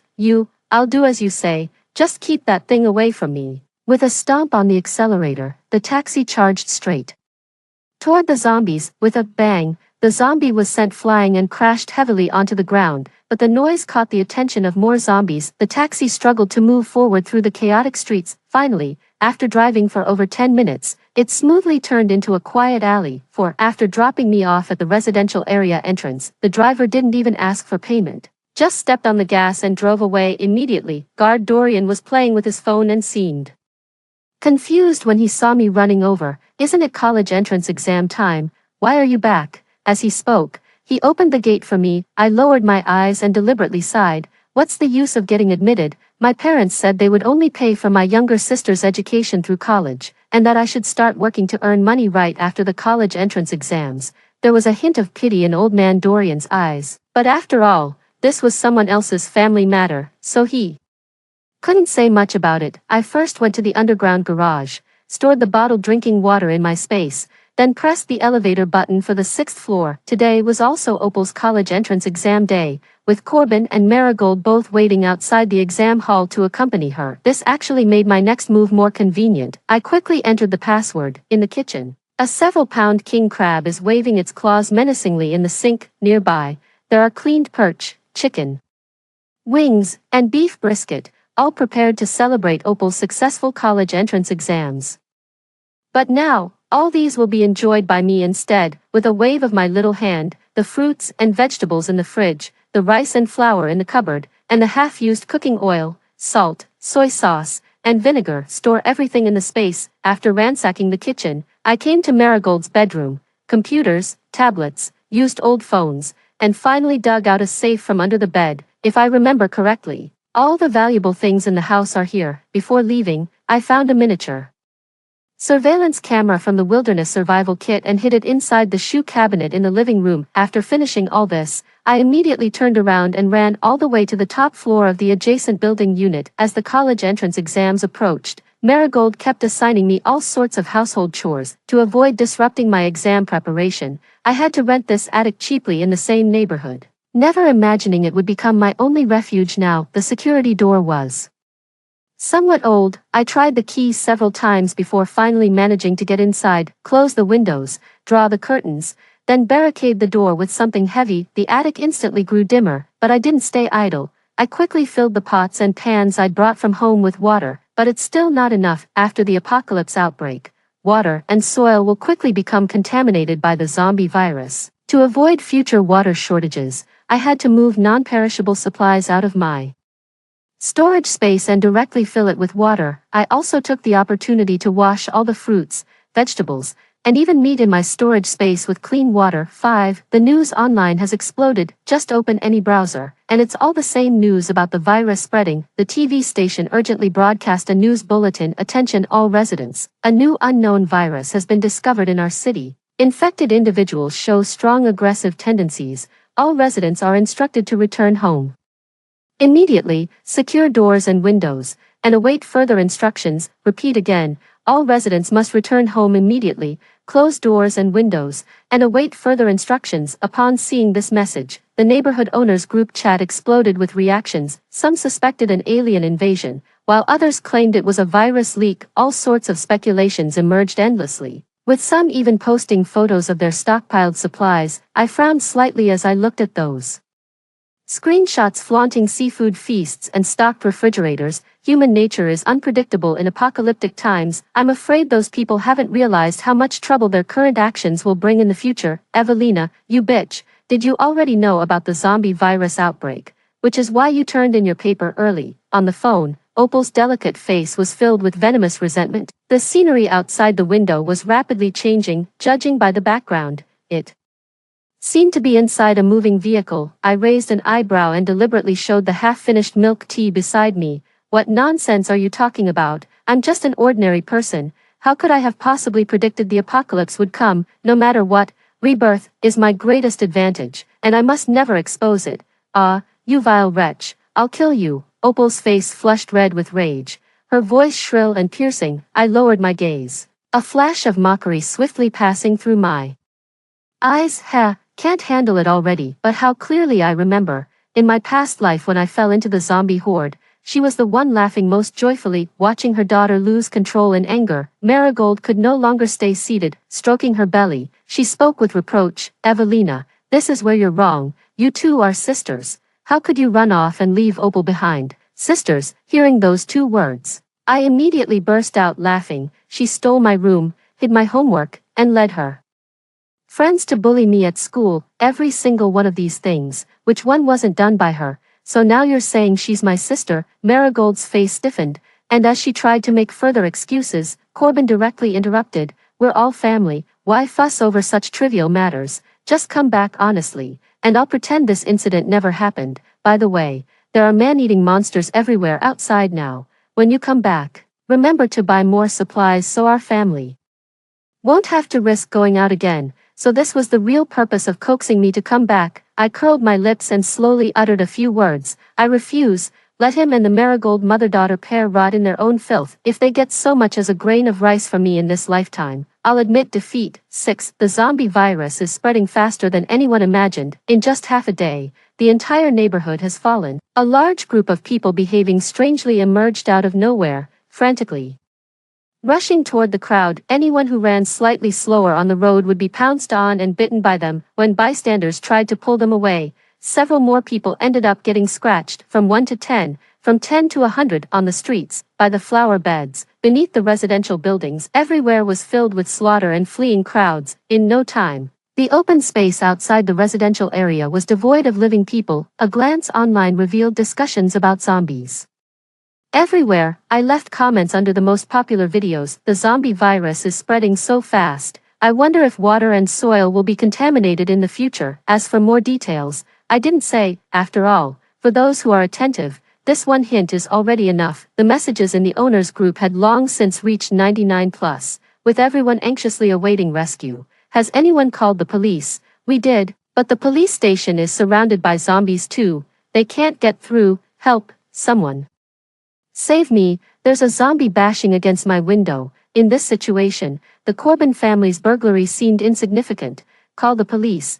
We must call the police. Corbin was so angry his eyes turned red, but when he dialed the police, the line was constantly busy. Finally got through. The police could only tactfully state that due to the zombie virus outbreak, police forces across regions were stretched thin and temporarily unable to handle such cases. Corbin angrily flung his phone to the ground with great force. With a crack, the phone instantly shattered into pieces. Marigold was startled, covering her stomach as she took a few steps back. Opal was also stomping her feet in anxiety. Dad, Mom, what do we do now? There's no food left in the house. Seeing that neither of them spoke, Opal suddenly thought of something and screamed. That's right, I know, it's Evelina. She must have taken everything while we were away. Marigold froze for a moment, then gritted her teeth and said, that little wretch. I wondered why she handed in her exam early today. So this was her plan all along. Corbin lowered his head, lost in thought. Opal snorted and continued to add fuel to the fire. Dad, I don't think she considers us family at all. You can't let her off easy this time. 7. Soon, the phone rang. I pressed the hang-up button. They called again stubbornly, so I directly turned on the do not disturb mode. After several rounds of this, Corbin sent me a message. You little brat. Don't think hiding will get you off the hook. If you've got what it takes, then don't you dare come back.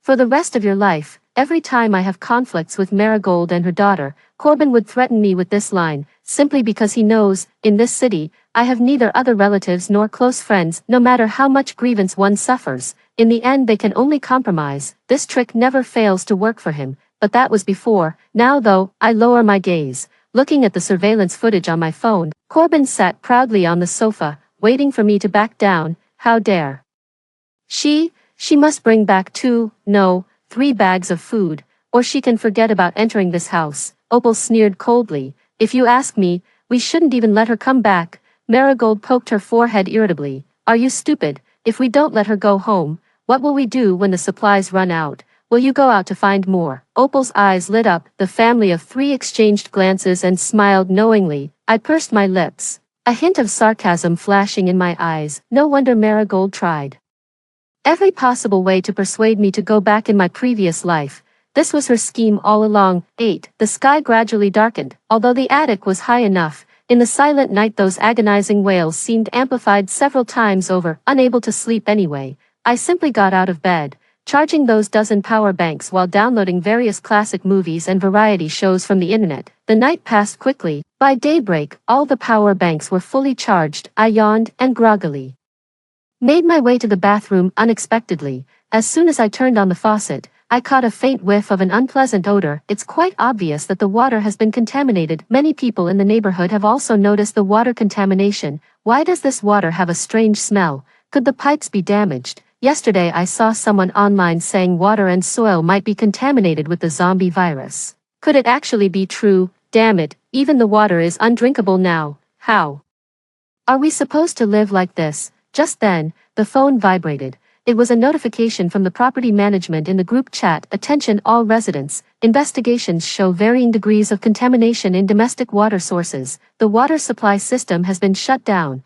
with restoration time pending. This message instantly sent panic in the group chat to its peak. Some people began frantically calling for help, while others were offering high prices to purchase various supplies.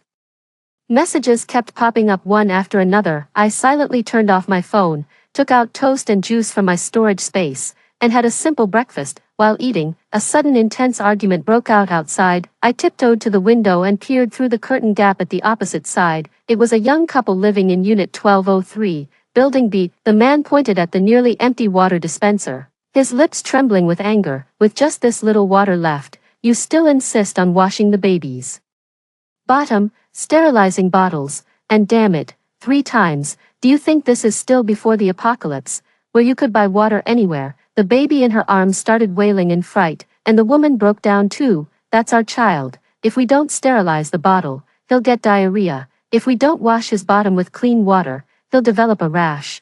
What do you suggest we do? The man suddenly turned around and slammed his fist against the wall. What do we do? All I know is there are zombies everywhere outside. Without water, our whole family will die of thirst. The argument came to an abrupt halt. The woman collapsed to the ground, the cries of the child in her arms growing faint. The man knelt down trembling, reaching out to hold the child, only to be shoved away by the woman. This was only the first day of the apocalypse, yet some had already been driven to despair. I averted my gaze, lost in thought, when my phone vibrated again. It was Marigold. 9, Evelina, it's far too dangerous out there. Your father and I are both very worried about you. Why don't you just come back? At least our family can look out for each other when we're together. Look out for each other. Their so-called care means pushing me out to exchange for supplies when resources run out. I curled my lips, a hint of sarcasm flashing across them. It's impressive she could even utter such hypocritical words. I knew perfectly well that if they hadn't been trapped in a desperate situation without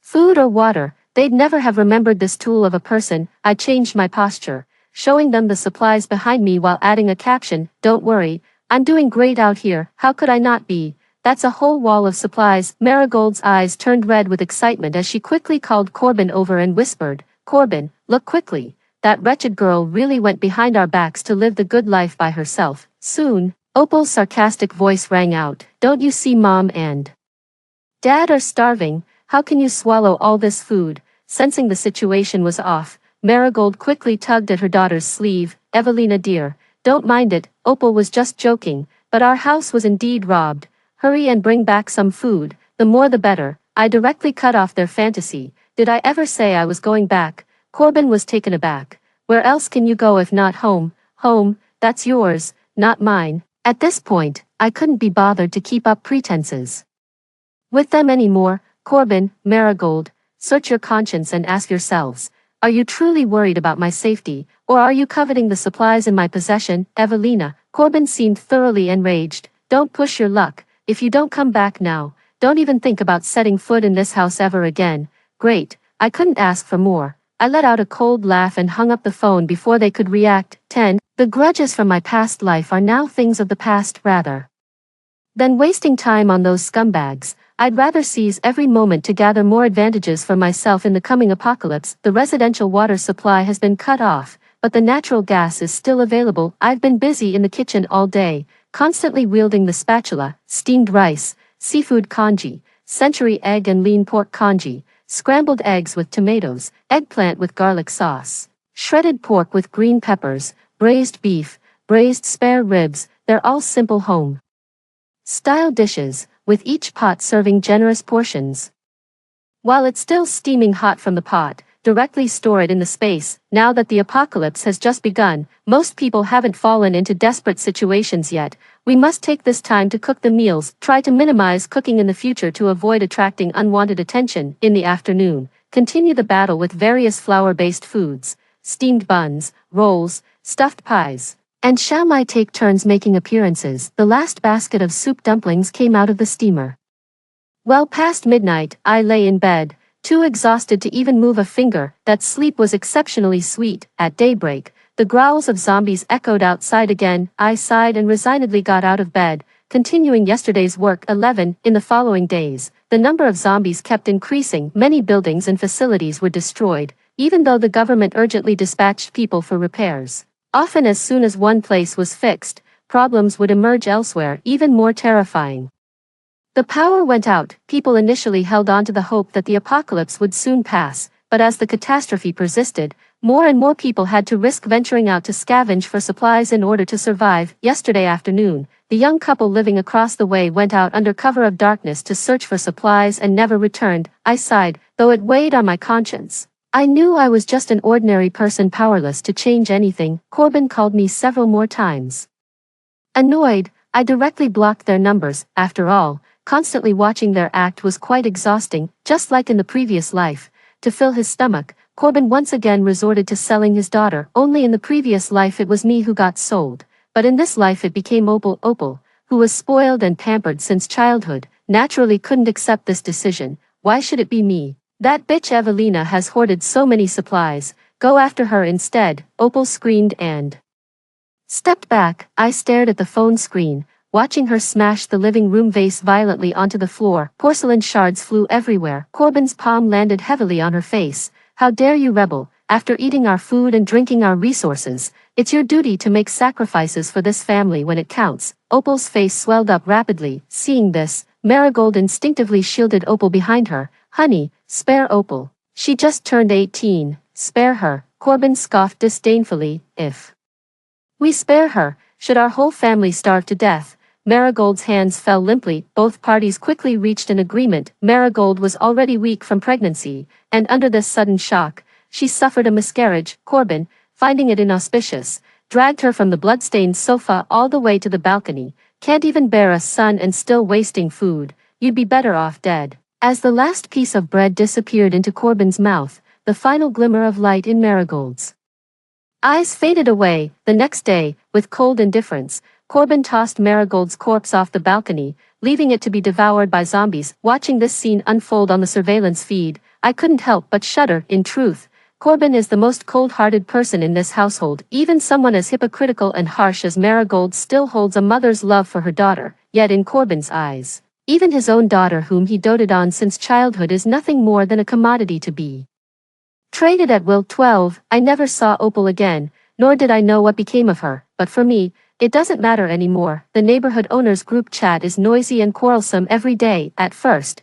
they cursed the apocalypse for leaving no way to survive, then they cursed the property management for inaction, and now, even neighbors who don't lend them supplies get cursed. The verbal battles in the group keep escalating. Someone threatened to resort to robbery if they couldn't borrow supplies, even publishing a list titled "Stockpiling Big Shots" in the group chat. That very night, several households were robbed. Corbin carried the stolen supplies back home. Being alone, he specifically targeted elderly people and single women, but he wasn't feeling great either. The old lady in apartment 302 wielded her cane with terrifying vigor, having run too slowly. He got whacked several times. Scenes like this played out almost daily in the neighborhood. I grew increasingly cautious, keeping daytime noise to a minimum and even avoiding turning on lights at night. Occasional screams could be heard from the residential area. I couldn't hear it clearly, but the zombies downstairs seemed summoned, surging toward one direction in a dark mass before slowly dispersing. Several more days passed like this. The number of zombies in the residential area doubled. Some came from outside,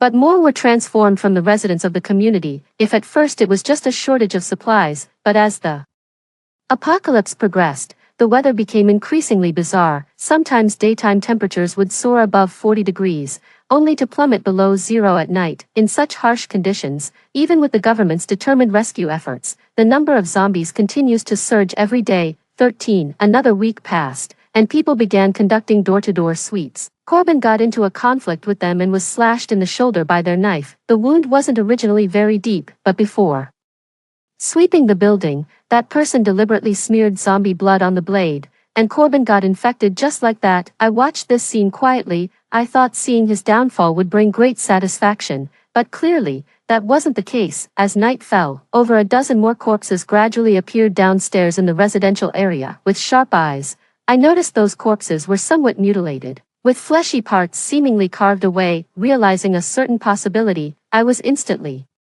overcome with horror. They dared not kill zombies. yet wielded their butcher knives mercilessly against their own kind. If this continues, it likely won't be long before those demons discover the attic's existence. That night, after erasing all traces of life from the attic, I silently returned to room 602, the place where I once lived. I was all alone, with no need to confront those people head-on. Besides, the attic was small and cramped. Those people would probably just do a quick inspection and leave, and I just need to wait for them to finish the inspection before going back. 14. Half a month passed in the blink of an eye. During that time, those demons also left the neighborhood. After all, staying would mean supplies would eventually run out one day, so it's better to venture out and find a way to survive. When I realized they were leaving, I could hardly wait to buy firecrackers to celebrate. They're finally gone. During this time, I couldn't sleep at night, and even in my dreams I was outwitting those people. Now I can finally breathe a sigh of relief.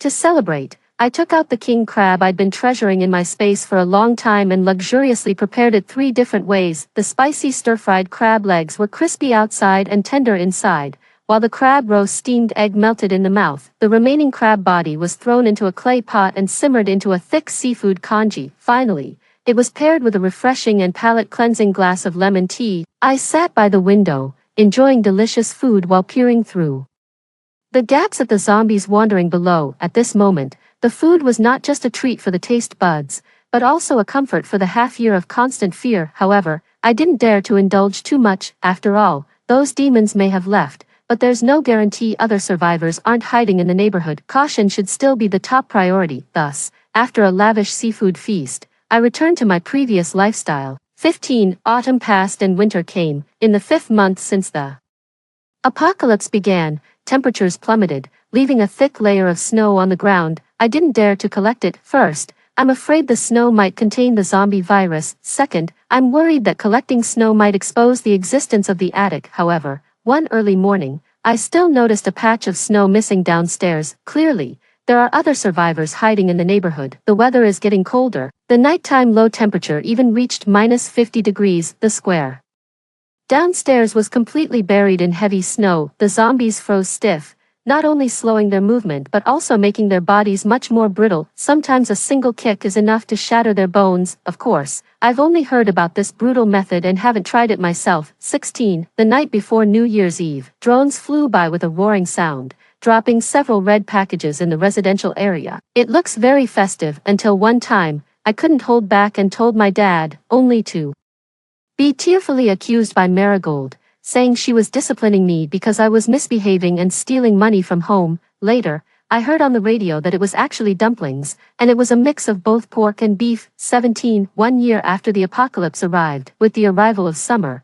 the zombies outside became fewer and fewer. Sometimes you wouldn't see one for several days in a row. Under the high temperatures, zombie bodies decayed extremely easily. Sometimes chunks of rotting flesh would just fall off as they walked. When the flesh on their bodies had nearly all fallen off, they would collapse with a splat, completely motionless. 18. In October of the same year, the nation successfully developed an antidote for the first time and began widespread spraying, not even sparing uninhabited areas. After all, this virus affected not only humans but also water and soil. Another year passed, and the toxicity in the soil and water sources completely degraded, allowing the nation to resume production. Shortly after, power and internet services began to be restored, and many people wept with joy online. On the day the internet was restored, I stared silently at the flood of loan repayment reminders appearing one after another. But don't panic. After rummaging through the space for a long time, I finally found the safe that had been forgotten in the corner. Inside, along with 100,000 in cash, were several 100-gram gold bars, more than enough to cover the loan. Story 2. The extremely hot apocalypse with a temperature of 80 degrees descended suddenly. Due to the shortage of supplies, I refused to offer help to my stepmother Delilah's family. Unexpectedly, my father secretly brought them home when I wasn't paying attention. I was brutally killed, and all my supplies fell into the hands of these thieves. When I opened my eyes again, I was reborn 3 months before the apocalypse, along with my stepmother's family. I decisively reported the intelligence about the upcoming apocalypse to the state. Meanwhile, my stepmother's family frantically borrowed money, amassed wealth, stockpiled supplies, and built a safe haven for the apocalypse. They happily awaited the arrival of the apocalypse, only to be met with an arrest warrant from the state instead. Pain, It was excruciating. The wound from my slashed stomach made me twitch uncontrollably. The massive loss of blood made me feel as if I was falling into an icy abyss. My biological father, Jonathan, was standing right in front of me. To my side, he watched indifferently as I was brutally killed by my stepmother and her 2 children. Josephine, didn't you expect this? Your father brought us back again. I'm much more important to him than you are. Sister Jonathan, stop struggling. I can barely hold you down. Since you're not willing to share the supplies, we have no choice but to send you on your way.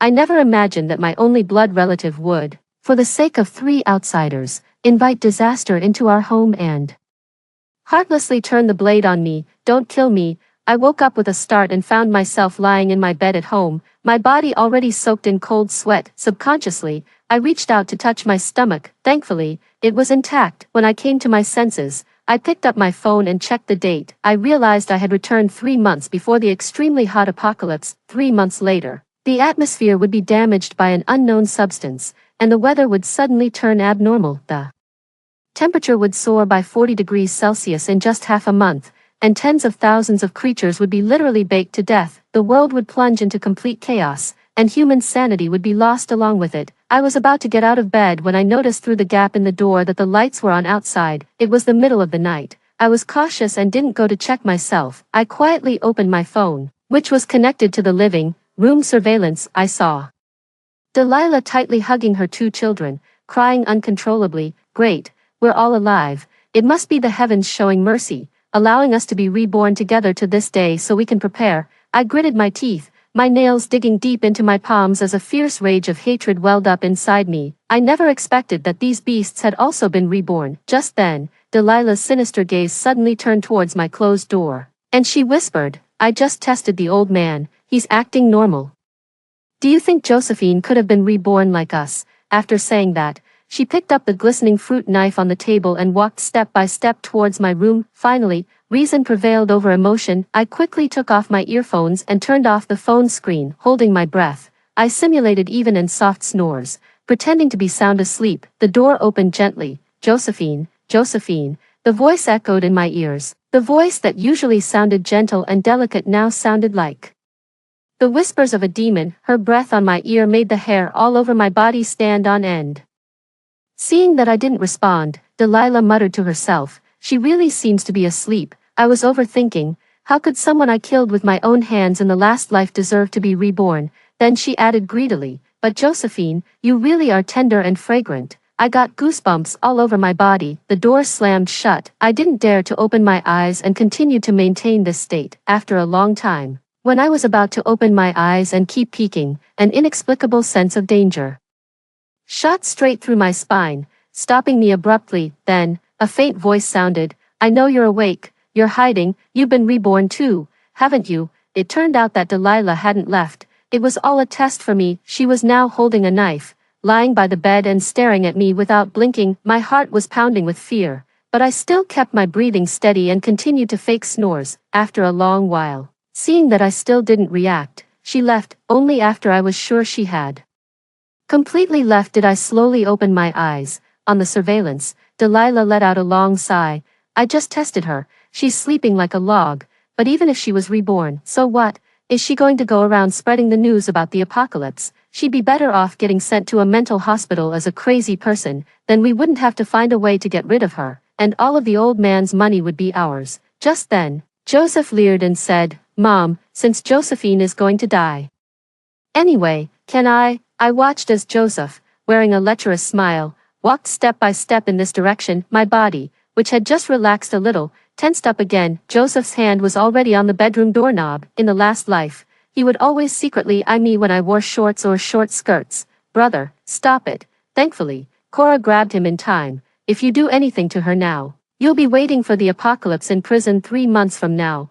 Our main task now is to figure out how to talk the old man and get the money out of him. We still need the Jonathan's family's support for the upcoming purchase of supplies and the building of our safe haven for the apocalypse. When Delilah heard this, she thought her daughter was right and also stopped Joseph. Cora is right. While others are starving, our family will be enjoying hot meals together. Then you can have any woman you want. As she said this, the 3 of them had a gleam in their eyes, looking eager and ready to Take action. I knew that Cora loved reading apocalypse novels the most. She would occasionally share them with me, stories about building safe havens and stockpiling endless supplies, while others were fighting each other. One could enjoy a comfortable life in the safe haven. It sounded so pleasant. Delilah came to my home with her 2 children 5 years ago. Over the years, Delilah had never competed or fought for anything. She devoted herself to taking care of the old man, dutifully playing the role of a virtuous wife. Joseph and Cora also behaved themselves and never crossed the line. I took full control of the company. Gradually, I accepted them. Now I see that it was all an act. Maybe they had been plotting to get our family's assets in the last life. Fortunately, God gave me another chance at rebirth. This time, they are in the open, and I am in the dark. I'm looking forward to their next moves. They will definitely pay the price. The next morning, just as the sky was beginning to lighten, I rushed to the company, using all my resources. I finally managed to meet Professor Mark. The old man sitting in front of me had a kind and amiable face, and his eyes exuded a glint of wisdom. He motioned for me to sit down and asked gently, "Young lady, I heard you've been looking for me. Is there something important?" I took a deep breath, trying to suppress my excitement, and slowly began. "Professor, what I'm about to say may seem incredible, but please believe me, 3 months from now, under the influence of solar radiation, a meteorite will completely destroy the Earth's atmosphere. At that time, the global temperature will soar, and we will enter an extremely hot apocalypse." I blurted out the research results from the previous life and carefully observed the professor's reaction. After a moment of silence, the old man furrowed his brows slightly, as if pondering my words. "Young lady, there have indeed been abnormal fluctuations in solar radiation recently, but we haven't detected any impact on other substances." He paused and then continued, "Tell you what, we'll do our best to study this issue. If things are really as you say, we will report it to the state and take corresponding measures." I stared at him intently, full of trust. I believed that Professor Mark would do as he said. In the previous life, it was this professor who, under great pressure, spared no effort to uncover the true cause of the apocalypse. However, unfortunately, he passed away due to the effects of thermal radiation. After getting Professor Mark's promise, I didn't slack off. I asked my assistant to suspend the credit cards of Delilah and the other 2. I leaked their personal information to lending companies. Then I asked my assistant to purchase a large quantity of supplies that could be stored for a long time. This included instant noodles, compressed biscuits, mineral water, and various essential daily necessities. Refrigerators and freezers were also essential. These were secretly transported to my other residences outside. After all this was done, I hired private detectives. I asked them to monitor the movements of Delilah's family in real time. At the same time, when they were out, I had 360-degree omnidirectional micro cameras installed in the family villa. A week later, the private detective reported to me, "Miss Jonathan, the 3 people you asked me to follow have been to decoration companies and various large and small wholesale markets these past few days. Now a large number of workers are delivering goods to the villa." After saying that, he sent over videos and photos. Delilah and the other 2 knew not to draw too much attention. In the videos, the 3 of them were fully covered up, giving instructions as the workers delivered the supplies to the house in batches. The old man was not visible in the videos. I just watched their actions quietly. Buy more, I thought. The more the better. When they found out there was no money in their cards, they would fall right into the trap I set for them. "Ms. Jonathan, there's no money in this card. Would you like to use another one?" The deliverman's words stunned Delilah. She quickly took out several more bank cards to try to pay. The result was the same. "Insufficient balance," Delilah said angrily. "This must be the doing of that little bitch Josephine." She suppressed her anger, adjusted her emotions, and called me Josephine. "I was planning to buy some things for the house today. The goods are already here, but I found that there's no money in my card.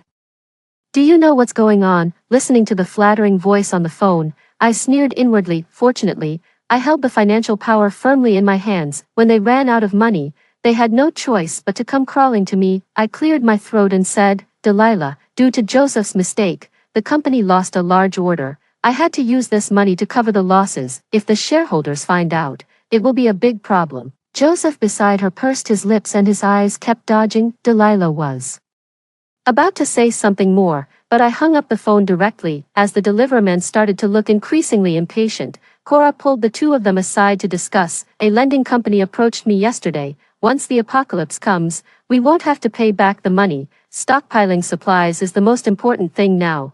In this way, the three of them successfully bought all the supplies. This was just the first step in leading them down the road to ruin. Afterward, the three of them thought more and more that something was wrong. Why did I suspend their cards just at this time? They brought my father, Jonathan, to the company to test me. The old man stormed into my office.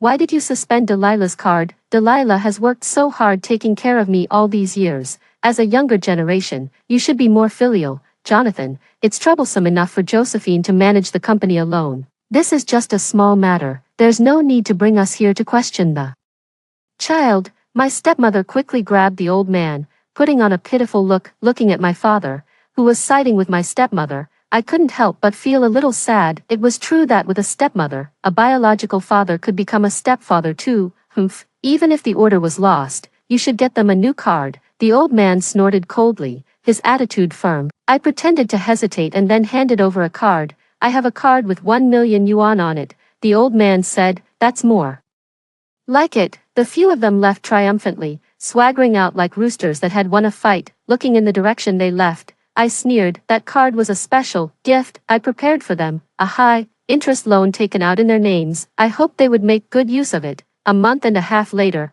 finally, some good news came. Miss Jonathan, the information you provided has been fully verified through experiments and computer simulations. We have issued a warning to the state, and actions will be taken soon. We're confident that we can prevent the apocalypse from happening in the next month. Professor Mark's words filled me with excitement. I cried out in joy. Great, we won't have to face destruction, and humans won't have to kill each other over a bite of food. Professor Mark shook his head and smiled. We should be thanking you. You're the hero who saved all of humanity in these 2 lifetimes. I had never been as happy as I was at this moment. Professor Mark didn't ask me why I said humans would kill each other. Meanwhile, Delilah's family had no idea that the apocalypse crisis had been taken seriously by the state and that measures were being taken to resolve it. They were still busy preparing for the construction of the safe haven, busily making all kinds of preparations inside and outside the villa. A month before the apocalypse, Delilah's family racked their brains, coming up with one after another flimsy excuse to get money from me. They claimed that some of their distant relatives were seriously ill and in urgent need of money for treatment. I didn't refuse directly. Instead, I bought a fruit basket and took Delilah's hand affectionately. Delilah, as a family, I can't just stand by. I must go to the hospital to visit your relatives in person. They wouldn't get another penny from me at this time. Joseph also met the love of his life and urgently needed money to buy a house to give the girl a sense of security. This was a major life event, and I pretended to take it very seriously. I showed great support and respect. Then I sent people to investigate openly, scaring away the girl who was in on their act, and she didn't even take the money. I knew that no girl would be willing to marry a playboy like Joseph. They kept using all kinds of clumsy tricks, and I was happy to play along with them. The private detective reported to me again. Joseph was now using his property deeds and various jewelry as collateral to take out high-interest loans. This was the opportunity one had been waiting for. I immediately called the police, reporting that my property deeds and some valuables had been stolen. The police were very efficient, and Joseph was arrested in less than 2 hours. When I showed up at the police station, I didn't miss the fleeting look of resentment on his face. Josephine, so it was you who reported this to the police. Quickly tell the police that all of this is a misunderstanding. We're all family. Let's talk about this at home. Don't let outsiders laugh at us here. I felt as if I had heard the most ridiculous joke in the world. I sneered coldly and disdainfully. Whose family with you? You stole my property and sold it, which already constitutes theft. You also embezzled company assets without authorization. The evidence is conclusive, and I have already reported the case to the police. Joseph was completely stunned. Delilah and Cora, who had rushed over behind me, were also left dumbfounded.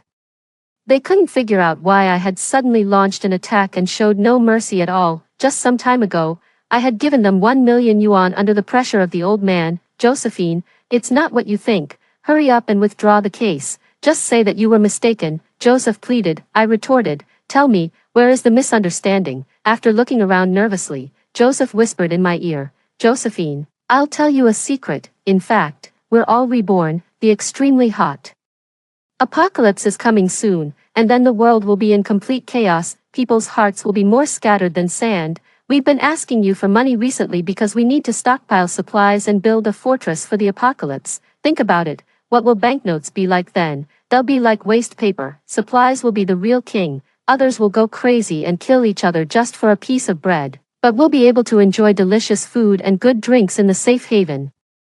How happy we'll be. Time is running out now. We can't afford to waste time at the police station. Withdraw the lawsuit quickly, sell the company, and use the money to save our lives. If we don't act now, it will really be too late. Delilah also quickly crowded around and chimed in. I know all of this sounds incredible, but Josephine, you must believe us. We're doing all of this for your own good. If the extremely hot apocalypse doesn't come in 3 months, you can send us back here. I promise I won't complain at all. This family was convinced that the apocalypse was definitely going to arrive.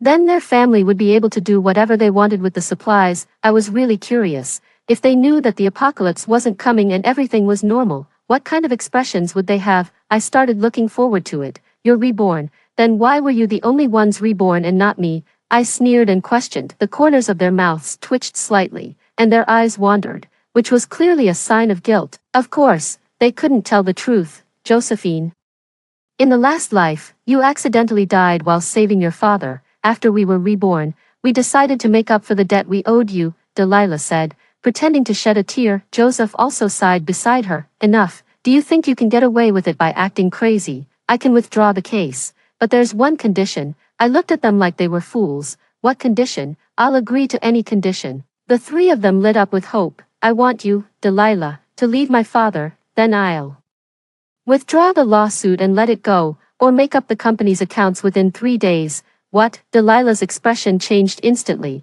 and she shrieked sharply. I don't agree. I've taken care of your father for a full 5 years. Why should I leave? The truth was probably that if she left now, it would be difficult for her to embezzle money and build the safe haven later. Then there's no room for negotiation. I turned to leave. Hey, Josephine. Wait a minute. Delilah was anxious and quickly said, Josephine, does your father know that you want me to leave? Was she threatening me? Seeing that I stopped in my tracks, she thought she had found my weakness and said triumphantly, Josephine, your father probably doesn't want me to leave. Remembering that in the last life, my biological father had actually killed me with his own hands for such a person, I certainly couldn't show weakness either. You've always pretended not to compete or fight in front of the old man. If he knew that your precious son had secretly embezzled public funds, do you think he would still side with you?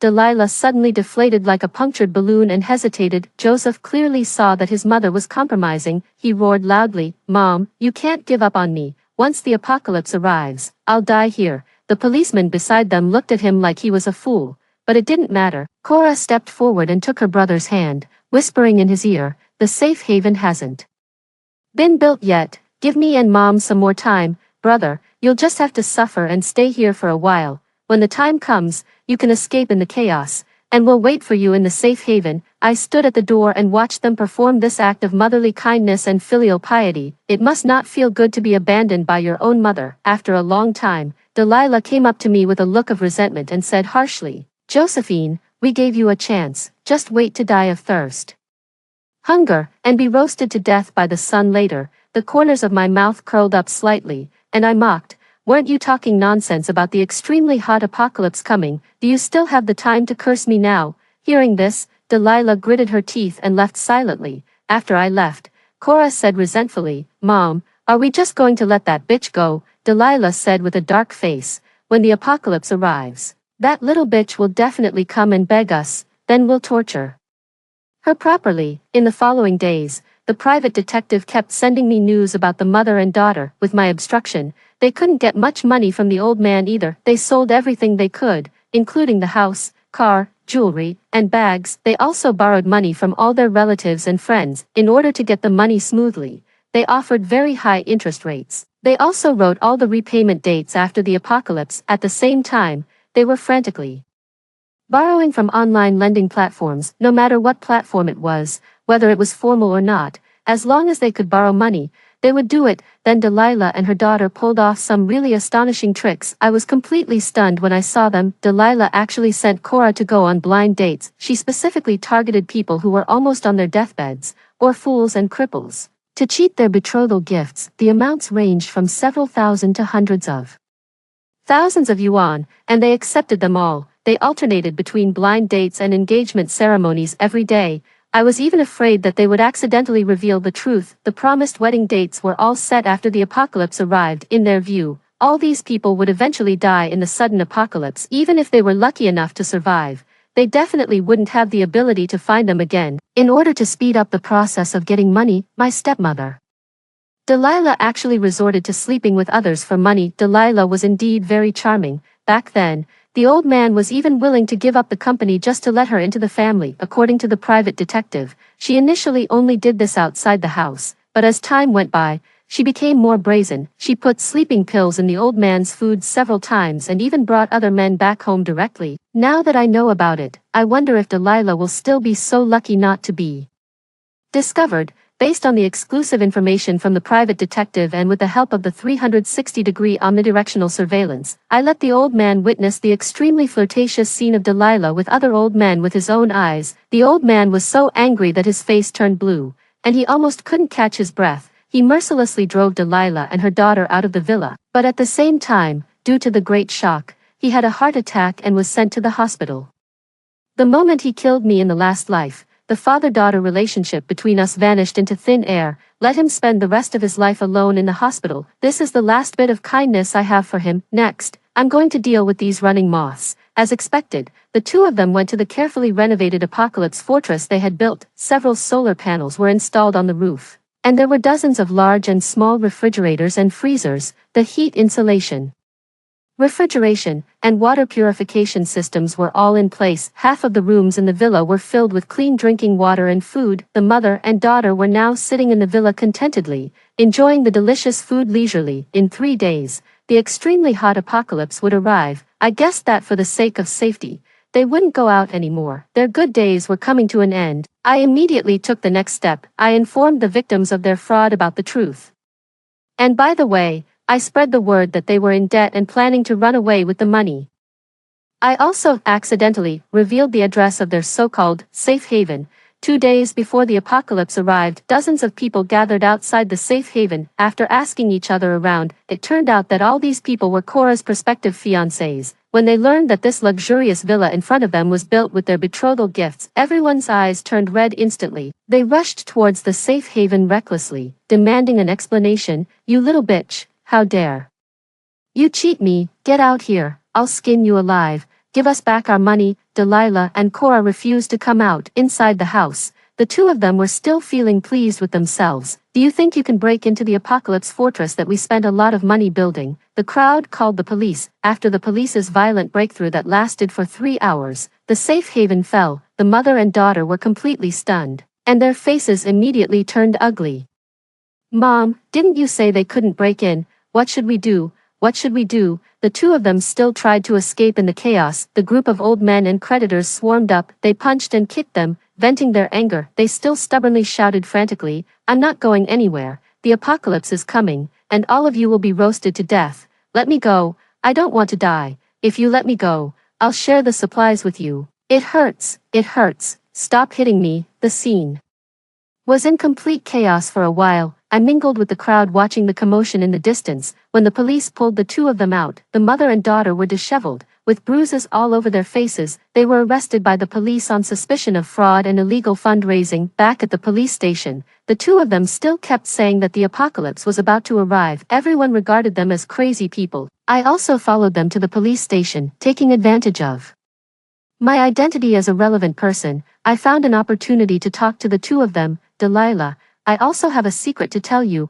Actually, I was reborn too. Now I'll take over your safe haven. You and Joseph can just wait for the apocalypse in prison." In the face of their shocked and incredulous gazes, I raised a provocative smile. Ignoring their vicious curses, I lifted my feet and walked out of the police station. The feeling of not only punishing them but also breaking their hearts was really addictive to me. The day before the apocalypse arrived, the police station informed me that Joseph had injured the accompanying personnel and escaped from prison. On the way to the prison, they warned me that he might come for me at any time and had already dispatched police officers to protect me. My heart skipped a beat, and I already guessed that Joseph would definitely try to attack me today. After thinking for a moment, I asked the police to go and set up defenses at the safe haven I had prepared earlier. I was confident that I could catch him all day long. I swaggered around the streets alone. It was getting dark. I deliberately walked into a deserted alley. I was even afraid that he wouldn't come. I couldn't let go of the grudge from the last life so easily. Someone was gradually approaching me from behind. Suddenly, I felt a sharp object press against my back. A hoarse voice came from behind me. Josephine, I've been thinking these past few days. You must have been reborn too. Right, I pretended to tremble all over in fear. So what if I was? The knife pressed against my back exerted even more pressure. Since you admit it, then I'll kill you again. If you do this, you'll go to prison. Joseph interrupted me without a care. Josephine, you know that as long as tonight passes, the apocalypse will officially arrive. Not to mention that I escaped from prison. Even if I kill you right now, no one will care. As long as you don't kill me, I can take you to my safe haven. The man was silent for a moment, then continued to press the knife against me, signaling for me to lead the way. I talked to him all the way. Joseph, don't you care about your sister and your mother? Joseph replied coldly, they abandoned me first. I'm also entitled to a share of the supplies over there. I'll go find them later. And then he let out a creepy laugh. It seemed that he didn't know that Delilah and her daughter had been arrested. Those two bitches actually treated me like this. In that case, after the apocalypse arrives, I'll just throw them out. Once I take over the supplies in the safe haven, in the apocalypse, I can have women, servants, and even an empire if I want. All of it will come true. The man behind me had already gone crazy. I still couldn't help but ask, when the apocalypse arrives, can you really stay out of trouble? Of course, this is my chance to turn things around. I really wanted to mock him. Had he read too many stupid novels? After walking for half an hour, we finally arrived in front of a villa. Joseph's tone was filled with disdain. Is this the safe haven you prepared? Then he added contemptuously, compared to the one I prepared, this is really far inferior. I groped in the dark and opened the door. Joseph was extremely cautious. After coming in, he locked the door tightly to prevent me from running away, with the knife still pressed against my back. He searched several rooms one after another. After confirming that it was safe and seeing the abundance of supplies, he started to feel complacent. In order to speed up the search and expand the search range, he gradually loosened his hold on me. I seized the opportunity. When he was distracted, I exerted all my strength, broke free from his hold, and ran forward. I shouted loudly. Now, in an instant, the police officers in uniforms rushed out from all directions. I quickly found a safe place to hide. When Joseph saw that the situation was not right, he immediately ran towards the door. Unfortunately, it was he himself who had just locked the door. He had become a trapped animal in a cage. Just like that, Joseph was successfully arrested. During the arrest process, Joseph, like Delilah and her daughter, shouted hysterically, "You can't arrest me. The apocalypse is coming soon. I have a safe haven, and I have supplies. I'm about to become the king of the apocalypse." On the day the apocalypse was supposed to arrive, I was sincerely invited by Professor Mark to witness the process of the meteorite being shot down. At the scene, I met many heroes who selflessly sacrificed their lives to save the world. In my previous life, there were scientific researchers, leaders at all levels, and soldiers. When they saw me, they came forward one after another to thank me. I was truly flattered. I just provided a piece of information. In fact, it was them who truly made contributions behind the scenes. 3, 2, 1. With an order, hundreds of missiles were launched into the universe simultaneously, in a place that was invisible to our naked eyes. A meteorite that was originally about to destroy the Earth shattered into several pieces. Finally, it completely disappeared under the effect of the atmosphere. This operation was successfully completed. The entire control center cheered. Yeah, I've also saved the Earth. I was very lucky to witness all of this. I think this is the meaning of my rebirth. Soon, the police's investigation results came out. Joseph was sentenced to death on multiple charges, including illegal fundraising, kidnapping, escaping from prison, and assaulting a police officer. Delilah and Cora were sentenced to 10 years in prison for fraud and illegal fundraising, and all their assets were confiscated. In the courtroom, after hearing their sentences, Delilah fainted on the spot and became crazy when she woke up. Cora cried and made a scene in court. Joseph's eyes were red, and he murmured to himself, "Why is this happening? It shouldn't be like this. Why didn't the apocalypse come?" And this question was answered for the three of them before they received their respective punishments. Do you know why the apocalypse didn't come? Because I reported it to the state at the first opportunity. I mocked Joseph with a smile. Joseph's eyes suddenly widened, and then he roared like a crazy beast. "Josephine, give me back the apocalypse. I could have become the king of the apocalypse by stockpiling supplies. What right do you have to prevent the apocalypse from coming? Give it back to me, give me back the apocalypse now. I shook my head and said, Joseph, someone like you doesn't deserve to be reborn. How many people died in the extremely hot apocalypse? This was a catastrophe for all mankind, yet you didn't care. Instead, you wanted to use human suffering to reach the peak of your life. I was really blind to have agreed to the old man's request to let you people into my home. A week later, Joseph was executed. My stepmother was sent to a mental hospital because of her madness due to her criminal record. She was looked down upon by everyone. She was often covered in excrement and urine and was left unattended. Her life was more torturous than death. Not long after Cora was released from prison, she degenerated. Finally, she contracted a venereal disease.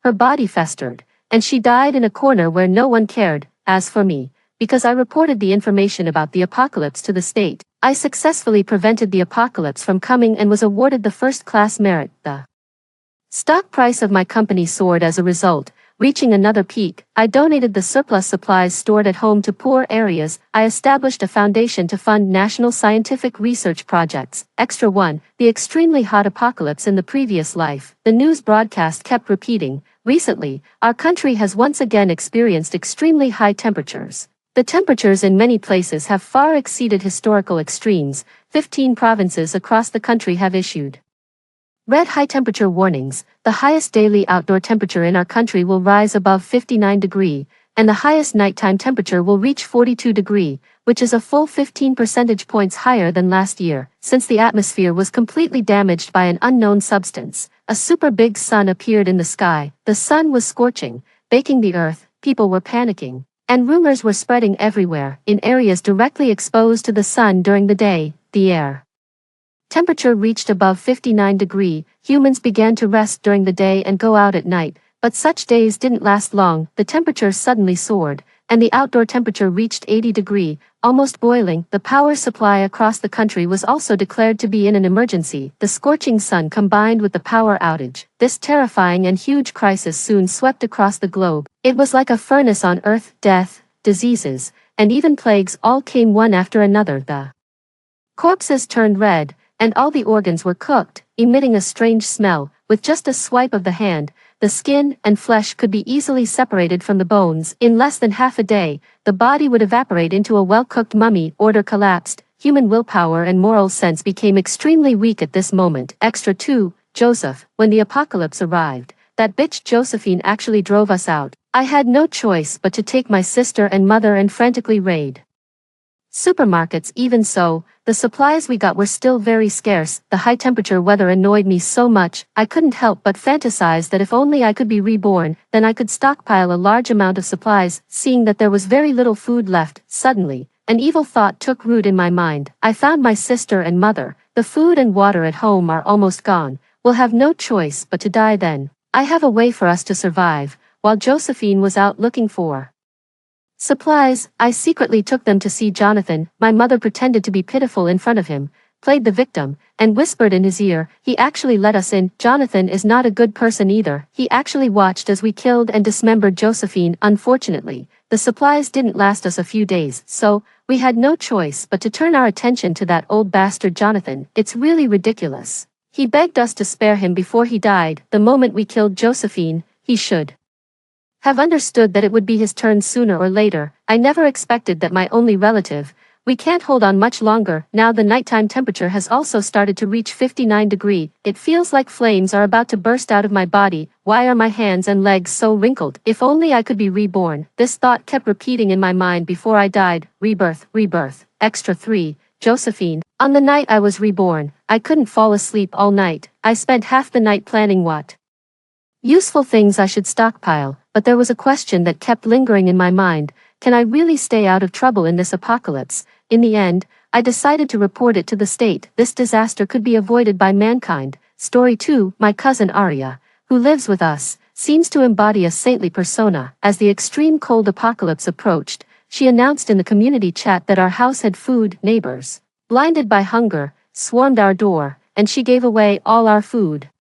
My parents starved to death. yet she secretly hoarded a cupboard full of instant noodles. Unwilling to share even a single packet, she also insisted on sheltering two desperate men looking for warmth. When the men turned violent, she pushed me out to appease them and protect herself. Not only was I humiliated, but I also became their source of sustenance, helping them survive the cold spell. After surviving, it was only natural for Arya to inherit our house and money. Her image of selfless kindness even caught the eye of a wealthy heir, and she married into a life of luxury. If she wants to play the saint again, I'll make sure she gets her wish. This year is colder than usual. Let's buy more New Year goods and try to stay indoors as much as possible. Watching my neatly dressed parents ready to go out shopping, it felt like a dream. I realized I had been reborn a week before the cold wave, on the day they went out to stock up on New Year goods. Meanwhile, my orphan cousin Arya lay on the couch playing video games, uninterested in stocking up. It's always better to eat fresh food. It's not like we can't buy it. Indeed, she said that, but when the cold hit, she was the first to consume our food and even gave it away to others, earning the title of a hero in desperate times. Then, as I watched my parents starve, she justified it by saying they were old and should give the younger ones a chance to live. Later, she even sheltered two criminals to gain their favor, pushing me out and claiming the need for fresh food, not knowing when the cold would end. I became their captive food source. They didn't kill me right away but took fresh flesh from me daily to cook. With each cut, I was left with countless wounds. In agony, I begged Arya for a quick death, but she was indifferent. One must honor one's parents by preserving the body. How can you wish for death so easily? You wouldn't want to disappoint your uncle and aunt, would you? I'm saving you. If you can last until the cold ends, you'll survive. But it was she who let the criminals in and pushed me out. Yet there she stood, bathed in saintly light, blaming me, playing the good person while I was trapped between life and death. I really wanted to end her life right then, but it wasn't worth sacrificing myself and possibly bringing harm to my parents. So, I planned to deal with her once the cold wave hit, when countless others would die, and no one would investigate her death too closely. I wiped away tears as I woke from the nightmare and approached my parents. This time, I wouldn't let Arya cause their deaths again. Let cousin Arya buy her own fresh food daily. We'll buy our supplies. With that, I put on my coat and hat and went out with my parents. From inside, I heard Arya's voice. If my parents were still alive, I wouldn't have to live at the mercy of others. My parents, ever kind, still urged me. Your aunt and uncle passed away early. Give Arya some leeway. She's staying with us now. We can't make her feel inferior or wronged. Every time, she used this tactic on my parents, and they satisfied whatever she asked for using that line, but she didn't deserve it. Even a dog knows to watch the house. But she was nothing but an ungrateful wretch. I remained silent. My parents still didn't understand what Arya was really like, and arguing was pointless. What mattered now was stocking up and preparing to survive the 3 months of the cold wave. When the cold first hit, everyone underestimated it, then thought it was the apocalypse, losing their humanity.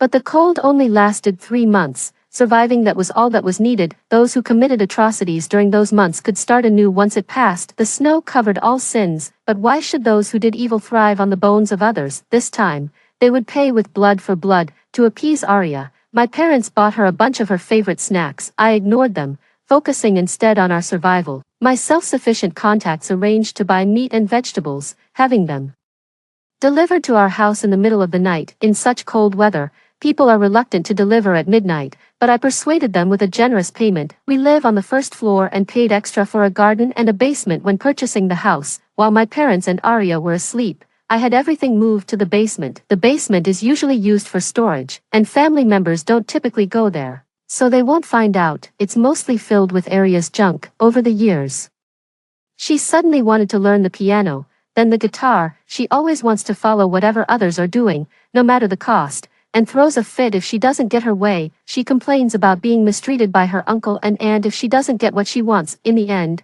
all the stuff we bought ended up gathering dust in the basement. It was a good opportunity for the movers to clear out all that trash. Eventually, her trash would be thrown out too. Now the basement is fully stocked with food, along with coal for heating and various emergency medicines. By the time everything was finished, it was nearly 5 a.m., and there were still workers coming over during the day. The house needs to be reinforced. With the cold wave lasting 3 months, human malice is at its peak, and I have to be fully prepared. I could hide the hoarding of supplies during the night, but the renovation couldn't be concealed, so I told my parents I received my year-end bonus and wanted to renovate the doors and windows. In reality, during my 4 years in college, I had been working part-time and saving money to start a business with friends, and our small company has been stable for the past 2 years. I never mentioned it because I was worried about Arya, who only knows how to leech off others. Hearing my parents lament over the money I spent on the house, she felt it was a dig at her. She sarcastically remarked,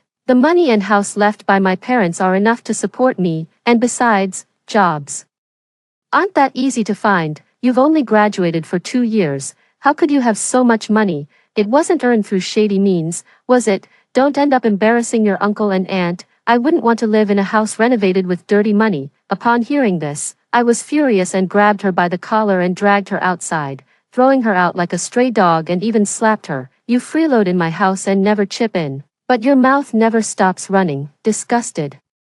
"You'd better leave. The debts your parents left aren't even enough to cover your expenses. Don't you have any sense? I can't kill her, but that doesn't mean I can't beat her." I closed the door, and Arya, furious, started a tantrum, running out to the community in her pajamas to play the victim. Ever since she was young, whenever she's upset, she runs out and cries, making it seem like she's being mistreated. Passers-by would look and point, and she'd put on a pitiful face, claiming her parents were gone and her uncle and aunt had kicked her out after taking her money, making everyone think we were the villains. This time, my parents didn't go out to coax her. My mom was furious. What a waste raising her all these years, and now she even slanders our family. Have I ever spent her money? I've paid off tens of thousands of her family's debts. She's in her 20s and still living at our expense. Zach, she's your niece. You spoil her, but I won't serve her anymore. Over the years, my mom has tolerated Arya for my dad's sake, truly fed up.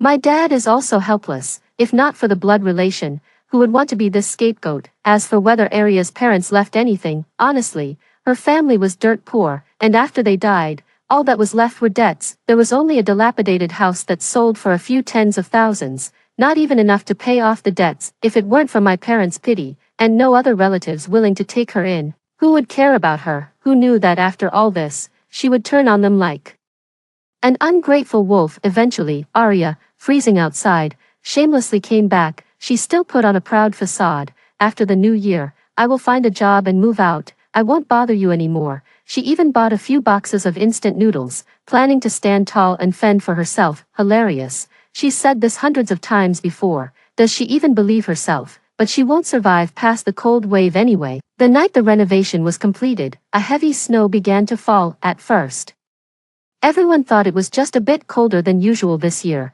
until a week had passed and temperatures plummeted to several degrees below zero. People couldn't travel, and there was a shortage of supplies that couldn't even be obtained through hoarding. Power outages began in some areas, and panic gradually set in as people sensed an apocalyptic vibe. Thanks to the substantial stock of New Year goods my parents had hoarded, our family still had plenty of food. Certainly, the food stored in the basement was more than enough for us to weather the cold wave with plenty to spare. Some in the community group had already run out of food at home and began to buy at high prices within the group. I knew Arya had already secretly added these people's accounts. After negotiating a good price, she would take all the food from our house and sell it to the neighbors. Originally, she thought she had found a way to make a fortune and wanted to earn money to prove she wasn't useless, taking advantage of the time when my parents and I were asleep. She sold all the New Year goods we had hoarded to others at high prices. She played the good person, leaving us to starve. In the end, it led to my parents starving to death, and I was too weak to resist,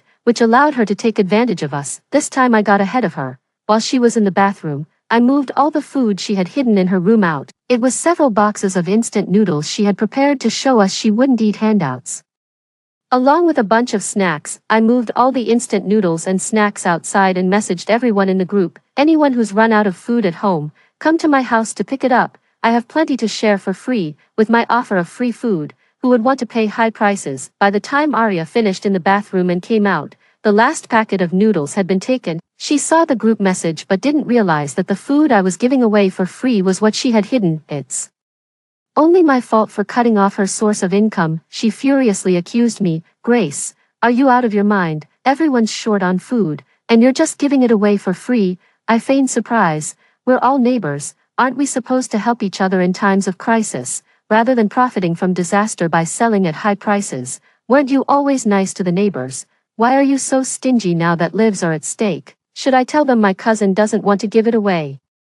Have them return it and then buy it with money. Originally, she played the saint, selling our food to others. She also said that neighbors should help each other out, calling me and my parents petty and selfish, and that being related to us was embarrassing for her. Now that the roles are reversed, she can't handle it. She rolled her eyes in frustration. I never said to make them return it. If you're happy to give it away, then you deserve to starve later. She always portrayed herself as a frail, kind-hearted, righteous figure in front of the neighbors. Of course, she didn't want to ruin her image. Moreover, she thought I was giving away our family's food, and she'd have to depend on her face to get by later. Back in her room, she let out a sharp scream because the noodles and snacks were gone. She stormed out, glaring at me. Grace, what do you mean by this? You're giving my things away. That was all bought by me. What right do you have to touch it? It's funny, she can sell other people's things at high prices, but when her things are taken, she starts jumping. I responded calmly, yours, didn't you buy that with the family's money? Haven't you been living off my parents and me all these years? Besides, those are just instant noodles and snacks. Eating them isn't healthy. It's better to eat less. Originally, when only her room had some noodles and snacks left, and my parents asked her to share them, she said those life-saving items were unhealthy and we should eat less. She locked herself in her room, quietly eating, barricading the door with a wardrobe, watching as my parents and I starved. In the end, my parents left the last half bowl of rotten vegetable soup for me and starved to death. After they died, she came out and insincerely said, survival of the fittest, that's the law of nature. They were old, the chance to live should be given to the young. This time, I've hidden the remaining food in my room. Now I want to see if nature can weed out this trash. Arya, furious, locked herself in her room in a hunger strike, but eventually, no one cared, and she was forced to come out and secretly eat. All the food was in my room, the refrigerator was even moved away. She didn't find anything,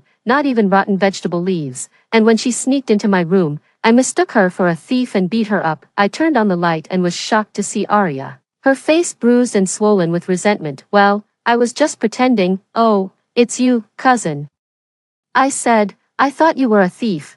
What are you doing sneaking into my room in the middle of the night? She was still giving us the cold shoulder, obviously too embarrassed to admit she came to steal food because she was hungry. She viciously threw at me. Grace, you just wait. Watching her retreat in disarray, I sneered, curious to see what tricks she would try next. She was stubborn, surviving on stolen leftovers and expired snacks from the trash. She refused to give in. Dad couldn't bear it. Let's not have the child starve into illness. Mom was firm. She needs to learn a lesson. Look at what she's become. Don't think I don't know you've been saving food for her. Dad fell silent. He had intentionally left those leftovers. I understood. That was his niece, and it was hard for him to watch Arya starve. So, I decided to let the old man see his niece's true face. Soon, our area also lost power. And within half a month into the cold wave, everything outside was completely frozen. I had prepared a generator in advance, so heating and lighting were not a problem. And there was plenty of charcoal fire too. Arya, that good-for-nothing, enjoyed these benefits as well, but good-for-nothings will never be grateful. This time, I was prepared. She couldn't sell our food. She ate poorly and held a grudge, taking advantage of our sleep. She told everyone in the group that our house had electricity, heating, and plenty of food. She even posted a photo of our family's meal to the group. In the past half-month, many families had long run out of food, their eyes green with hunger. She told everyone they could come and pick up food themselves after paying $100,000 per person for unlimited access, until sold out. For a few $100,000 more, they could stay in the house to warm up together through the cold wave. Desperate to survive, people were willing to spend all they had. Soon, they hurriedly queued up to secure a spot, fearing that being slow meant that even money couldn't help them. It seems Arya wasn't brainless, she just preferred to reap where she hadn't sown, exploiting others' labor. If she succeeded, she'd become rich overnight. After the cold wave. In the group, people praised her endlessly for her kindness, calling her a living Buddha, while cursing me for being selfish and unconcerned with others' lives, using incredibly filthy language. They said we all grew up in the same house, yet she was far kinder than us. Like night and day, Arya tiptoed out to open the door, only to find the new security door had not only an electronic lock but also two big padlocks. Originally, I had installed an extra security door with 2 more locks from the outside to prevent her from opening it from the inside. When she couldn't open the door, the hungry and cold neighbors outside started complaining non-stop and banging on the door. What's the meaning of this? Playing games with us? We've paid. Are you scamming us? Open the door. If you don't open, we'll break it down. You're inside enjoying warmth and food. How can you stand to watch us freeze? Stop wasting words. Just break in. That's right. Just asking for hundreds of thousands. Can't people live without money? Let's just force our way in. Initially trying to unlock the door, Arya was frightened by those people. I could only laugh as I watched from the doorway. What a fool. After half a month of cold and hunger, humanity was long gone. Did she really think people would obediently pay her, follow her commands, help her teach us a lesson? With her cowardly behavior of betrayal, she still dreamed of ruling in this apocalyptic world. Dream on. Stop arguing. Anyone who's paid can come in.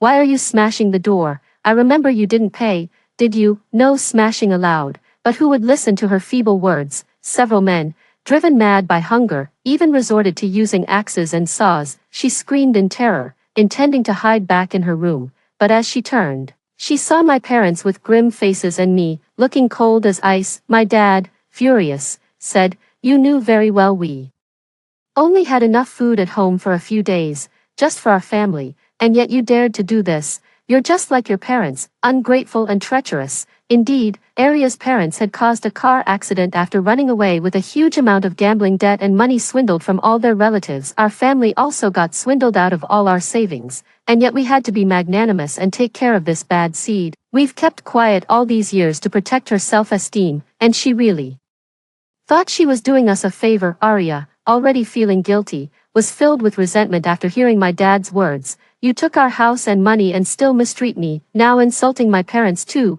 You'll get what's coming to you." Hearing this, my dad was completely disappointed with his ungrateful niece. He roared, "Fine, fine, we'll get what's coming to us. Now get out." But where would Arya go in this situation? She shamelessly locked herself back in her bedroom like a turtle in its shell. She took the money and kept quiet, leaving the mess for us to clean up. My mother was so frightened she nearly had a heart attack. If these people really broke in, the consequences would be unimaginable. But they couldn't get in. The door was made of a special custom material that axes and saws couldn't breach. I didn't want to be kept up at night worrying about them, so I had to step in and handle it. Facing 2 men wielding axes and saws outside, I shivered with instinctive fear when Arya first let them into the house. She used me as a scapegoat and humiliated me. They were never good people, notorious even, and the cold wave only brought out the worst in them. This time, I would not let them in. "Stop wasting your energy, you can't break in." I was actually planning to share some food with everyone.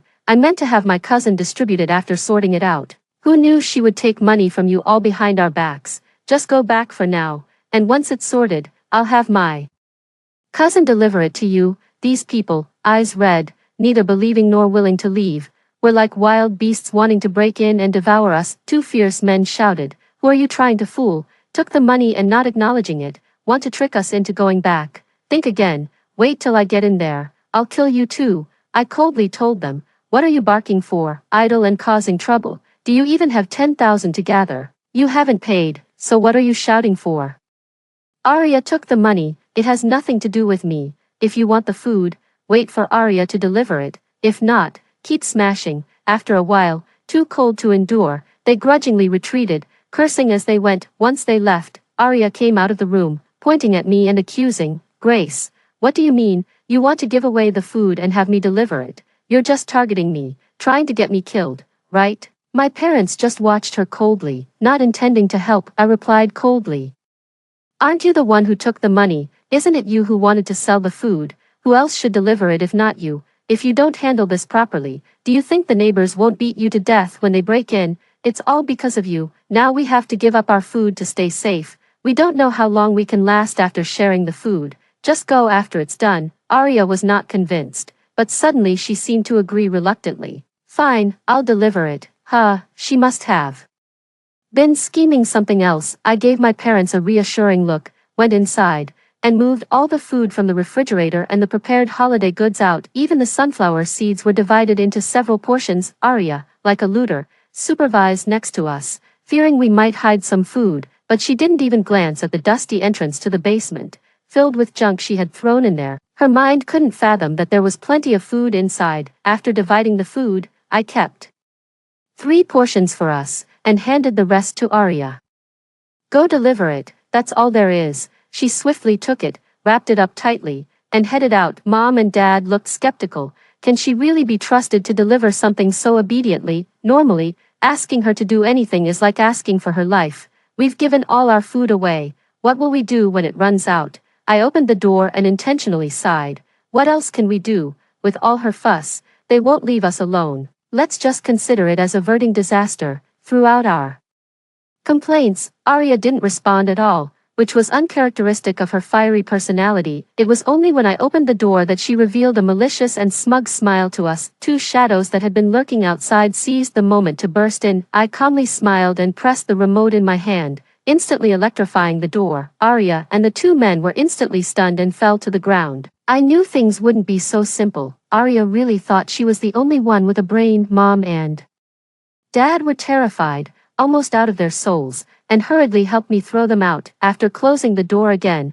they were full of regret. We never should have taken in that troublemaker. Now she's colluding with outsiders to harm us. If it weren't for Grace being cautious, our whole family would have fallen into her trap. I took a deep breath and comforted my parents. The ungrateful wolf is swept out the door. Now we can sleep peacefully. The moment she was thrown out marked the beginning of Arya's nightmare. Those 2 men had known Arya since middle school. They used to go out to smoke, drink, and fight, staying in a hotel room with a bunch of other guys. Although they had lost touch, by a twist of fate, they ended up living in the same neighborhood. Originally, she had deliberately let people in, and today she conspired with them to steal food and take over the house. She thought that finding 2 thugs would save her. Foolish girl, who would care about feelings in times like these. I want to see if, without enough food, those 2 men will let her survive until the cold wave is over. When the 3 outside were woken by the cold, my parents and I were hiding in the room, eating hot pot and sweating from the heat. They cursed loudly from outside the door, but didn't dare to smash it down again. I posted a video in the homeowners group chat of Arya taking the food out, telling everyone she had taken all the food. As for the fact our house still had electricity, I told them it was only solar panels, which Arya had also taken. To make it more believable, we turned off the lights. They had to believe it since they couldn't get in. The group chat exploded, and without waiting for the food, they started searching everywhere for Arya. I informed them about Arya and those men conspiring to rob. I even speculated in the group. They couldn't have taken the food and run, could they? We only had so much food, and we gave it all to them, with food so close yet flown away. How could they let it go for a bite of life-saving food? Every household was armed with kitchen knives and tools searching for Arya and those men. I happily cooked some tripe while my parents hadn't yet recovered from the shock. They couldn't believe the abandoned basement was suddenly full of food. I served them some beef I had stocked up in advance. Don't worry, the cold wave will pass in 3 months. We have enough food. My parents didn't ask how I knew the cold wave would last so long or why I had anticipated and stocked up. They just ate the beef with teary eyes and full of guilt. They felt they hadn't provided enough as parents and instead had to rely on my protection. Thinking of all the times they had asked me to yield to Arya, now they regretted it deeply, but I knew they loved me. It's just that sometimes being too kind isn't a good thing. Like during a cold wave, kindness is useless. Some people in the group had already lost contact, not knowing if they were dead or just out of battery. From those still alive, they learned that they hadn't managed to get the food Arya took. Those 2 ruthless guys had killed several people, and the others, too scared, dared not pursue further. Now the entire building was deadly quiet, the group filled with pleas for help, medicine, and food. My parents, having nothing else to do, sighed as they looked at their phones. Ethan's grandson is only 5 years old. He's got a high fever with no medicine. Maybe he won't make it. I glanced at them indifferently. Think it through. Once you leave this door, it'll be hard to come back. They immediately shut up, scared. I warned them again, you can use your phones, but don't talk in the group chat. If you can't stand looking, then don't. The righteous die first in the apocalypse. You can't be the good guys. These people were not worth mourning, nor did they deserve the food I provided. Even the best neighborhood relations turned into enmities during the 3 months of the cold wave. When my parents starved to death, no one was willing to offer even a bowl of soup. I suffered long periods of abuse and torture. The entire building could hear the wails, but did anyone come to my rescue? In the end, even the bodies were consumed, leaving only me clinging to life. There were even people in the chat group begging for a piece of my flesh, eager to sip a broth made from my meat. Opening the door today would only invite wolves into the house. I'm not risking my safety. My parents understood this too, and simply turned off their phones, ignoring the pitiful messages flooding the group chat. I didn't care. I spent my days browsing the group chats on my phone, enjoying gourmet meals while keeping up with the survivors' updates. Today it's steak, tomorrow seafood, and perhaps a hot pot to spice things up when the mood strikes. Surprisingly, Arya is still alive. Well, it makes sense, considering she took so much food with her. Those two men have rallied several strong men from the building, and now they reign supreme. They go door to door searching for food and medicine, quick to brandish knives at the slightest displeasure. But after a month, all the scavenged food was gone. Naturally, a group of men has a large appetite when they want to be fed. Given the chance to find food, they certainly wouldn't touch the stiff corpses, and our family has always been of interest to them. They aren't sure if we're still alive, having checked numerous times. Now with no food left, they start lingering at the door, trying to break in. Damn it, this is your house. How can you not know the password? Outside, Arya's panicked cries. I really don't know. The door was changed by that bitch Grace. Don't hit me. If she's still alive, she's definitely hiding food. We'll surely find something if we get in. The noise outside kept me awake, so I gave them a dose of electrotherapy. Arya exclaimed. See, I told you that bitch is still alive and definitely hiding food. I immediately posted a picture of the hot pot from my phone to the group. You guessed right, I've hidden a lot of food. Too bad, you won't get to enjoy it, choosing instead to suffer with those thugs. With a powered phone in those villains' hands, they saw the message and started beating Arya. Damn it, your family hid so much food, and you only brought out this little. If you can't open this door, tonight I'm making hot pot with you in it. Hearing Arya's cries, I felt incredibly satisfied. Why should I make her life easy? From time to time, I kept posting photos of delicious food in the group chat. These are the meals we've been enjoying these days. I've even gained weight. These photos are enough to torment Arya. Soon she appeared at the door, knocking and wailing. She never cried this hard even when her parents died. Aunt, uncle, cousin, I was wrong. They're going to kill me. Please let me come back home. I won't be reckless again. I won't run away from home again.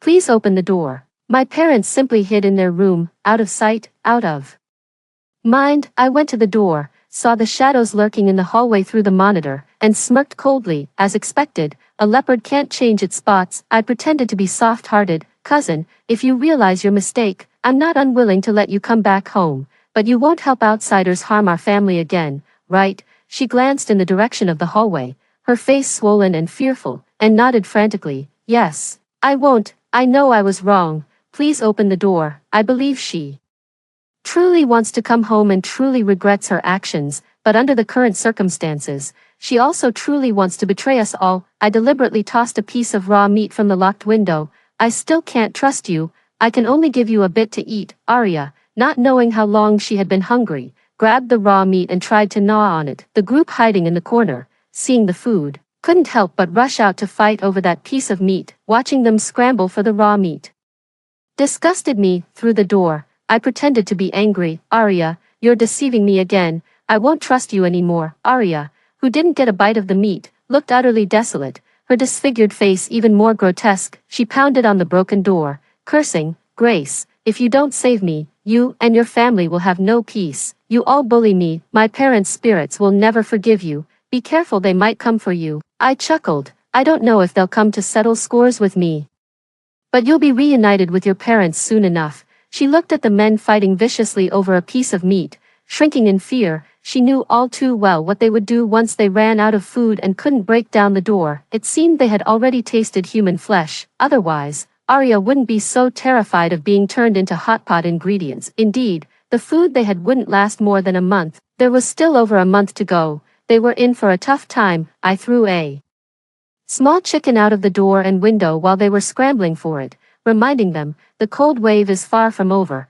and you'll starve to death if you run out of food. Eat fresh food. You can raise it and eat it slowly. Of course, I wasn't just talking about the chicken. Just like how Arya didn't treat me as a human being back then, they refused to give up on breaking down the door and made a fuss outside for days. Each time, they only stopped when they got electrocuted, and eventually They exhausted their strength without being able to break in. Every time they failed, they took their anger out on Arya. Initially, they spared her life just to trick us into opening the door, but once they confirmed she was useless, she lost all value. The two men she had chosen eventually turned their knives on her. She screamed in terror like a pig about to be slaughtered. "Have you forgotten who stole food for you? You can't do this to me. Let me go. I'll knock on the door again. I can make it. Please spare me." 2 months after the cold wave, the building was eerily quiet. Arya's screams occasionally reached us, deliberately made by those people hoping we couldn't stand it and would open the door. I only then realized how desperate my own screams had been back then,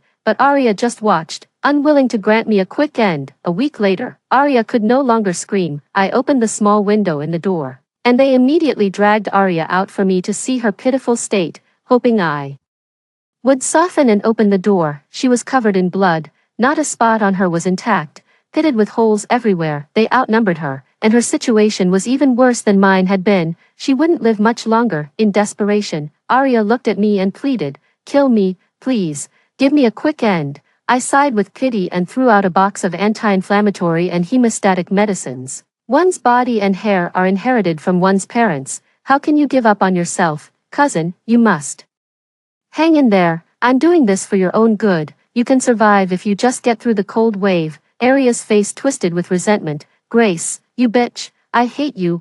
I will kill you." Wasn't I doing it for her good? Why was she angry? I was merely returning the words she had said to me. Why was she upset? I even gave her 2 boxes of medicine. It turned out to be her bad luck. She didn't survive the cold wave. Nor did she live as long as I did. She died within half a month, wasting my 2 boxes of medicine. There was still half a month left, and those villains could have barely made it through the cold wave with Arya's help, but they didn't know that and began to frantically kill each other just to get a bit more food. It must be said that those 2 villains were truly evil, surviving until the end. Every day after eating, they would circle my door like zombies, then shrink back when they got too cold. Unfortunately, they never managed to break down my door by the time the cold wave ended. Communications slowly resumed, and rescue operations gradually began. When they were finally rescued, those 2 villains cried loudly. They put on a victim's guise, looking quite innocent. When the rescue team knocked on my door, they were very surprised that my family was still alive. I told them that we just happened to have stored up some New Year's goods by chance, which was why we were lucky enough to survive. As for fortifying the doors and windows, that wasn't illegal. Facing robbers at the door, not opening it wasn't illegal either. And about Arya, she had hoarded the food I allocated for the neighbors and ran off, even trying to conspire with others against her own family. I expressed my regret over her fate. I also provided a surveillance video to them. The 2 villains' acts of violence outside the door were all captured on camera. They thought they could escape the natural disaster and return to a normal life with donations, but why should they? They only deserved to live with that unbearable memory, waiting for justice to be served. Unfortunately, they couldn't wait for justice. Overwhelmed by their mental breakdown, they committed suicide. It was said they bit off their own flesh and died from excessive blood loss. On TV, a news segment showed a second-generation wealthy philanthropist donating a significant amount of money. There were also praises for those who helped others during the cold wave, creating a harmonious atmosphere. This time, there was no place for Arya beside the wealthy philanthropist. Instead, she was replaced by a similarly generous and beautiful woman. Yes, she looked much more pleasant to the eye. Story 2, Apocalypse arrived, and the true heiress, flanked by her bodyguards, locked our family in the basement. She and her family took up residence in the small supermarket that belonged to my family. Despite our desperate pleas, my parents and I couldn't even obtain a morsel of food from them. When the zombie horde attacked, the heiress and her family pushed us out to feed the zombies in order to save themselves. When I opened my eyes again, I was back to the day the true heiress was taken back home by her parents. Lorna barged into our family's supermarket with a group of bodyguards, and without a word, flipped the dining table where my family was having a meal. My parents, who had cherished their daughter cautiously for 18 years, were now being fiercely glared at by her. How can you still have the nerve to eat and drink when everything outside is in chaos? Lorna demanded as she reached out her hand towards my dad. Give me the keys to the supermarket. My dad, who had always been kind to Lorna, was at a loss but handed over the keys since Lorna insisted. With the keys in hand, Lorna snorted. At least you're sensible, Dad. What's going on? Has Lorna's family treated you badly? My dad asked nervously, rubbing his hands in front of Lorna. Lorna glanced at my dad and said lightly, "Lorna's family treats me very well, better than you ever did. Look, I've only been home a few months and haven't I become much fairer and chubbier? You run such a big supermarket but never spent any money to dress me up." My mom's eyes welled up with tears as Lorna spoke. "Dear, your dad and I have never wronged you." Lorna screamed and stood up. "You are not my parents. Stop pretending to love me." She quickly left the store and got into a car. I couldn't stand Lorna's pretentious behavior. If my parents were really bad to her, that would be one thing. But from what I've observed since I've been home, my parents are hardworking, honest people. Not only do they maintain good relations with the neighbors, but there is also nothing to fault in their conduct. Although our family isn't particularly poor, we're certainly not wealthy. Our family's supermarket, located next to the bus station in the county town, may not be large, but it has everything needed. The supermarket is our family's everyday home. There's a second-floor attic above the supermarket where they live. I couldn't understand what Lorna was up to, but I remained cautious. I tried asking around on social media, but unfortunately, nobody replied to my messages. That's how it is in high society. So-called friends are only interested when you have substantial wealth. Friendships can end in an instant. People without any value to offer are treated as less than nothing. I sighed, feeling something was amiss. Today, the normally quiet small town saw several luxury cars coming and going. Moreover, even the people who usually shop at our supermarket were strangers. They bought in bulk, loads of grains, oils, and other storable supplies. A voice in my head told me that something big was about to happen. I immediately told my parents to close the shop and stop selling goods. My parents had sold more goods today than in several months combined and were overjoyed. But seeing my serious expression, they didn't ask questions and closed the shop as I suggested. I took a deep breath and patiently explained to them, "I have a bad feeling about this. There were many strangers today, and lots of luxury cars. The goods they bought suggest they might be planning to stay for a long while." My parents nodded in agreement. "Dorothy, you've seen more of the world and know more. We'll listen to you. After all, making money isn't urgent at this moment." I felt a warm surge of trust and love slowly filling my heart. Later that night, Lorna swaggered into the supermarket, keys in hand. A month after being kicked out, I saw my foster parents again. The look they gave me carried a hint of disdain. "After all, we've raised you for 18 years. If you could just treat your sister well, there'd be room for you at home." Facing their hypocritical expressions, I couldn't help but smirk. "Why are you here in the middle of the night, leaving your nice villa empty?" Lorna suddenly burst out, loudly interrupting me. "Have you no manners, after Mom and Dad have worked so hard to raise you for 18 years? Is this how you speak to them? And what's this about it being your house? This house was left to me by my foster father as compensation." I stared in disbelief at Lorna's blatant lying. My parents, awakened by the noise, stumbled out, bleary-eyed. "What's going on here?" Lorna's eyes welled up. "Wasn't this house supposed to be left to me? Isn't this your compensation for mistreating me? Otherwise, why would I have the keys?" Lorna turned to look at her parents. Seeing Lorna in tears, her parents softened and started shouting to throw us out. But before they could act, a sharp scream pierced the air outside. Lorna's father quickly pulled down our house's shutter as heart-wrenching cries echoed from the empty street. "Murder! Murder! Help! Can someone save me?" Lorna was so frightened she could barely stand, covering her ears in panic. "What do we do?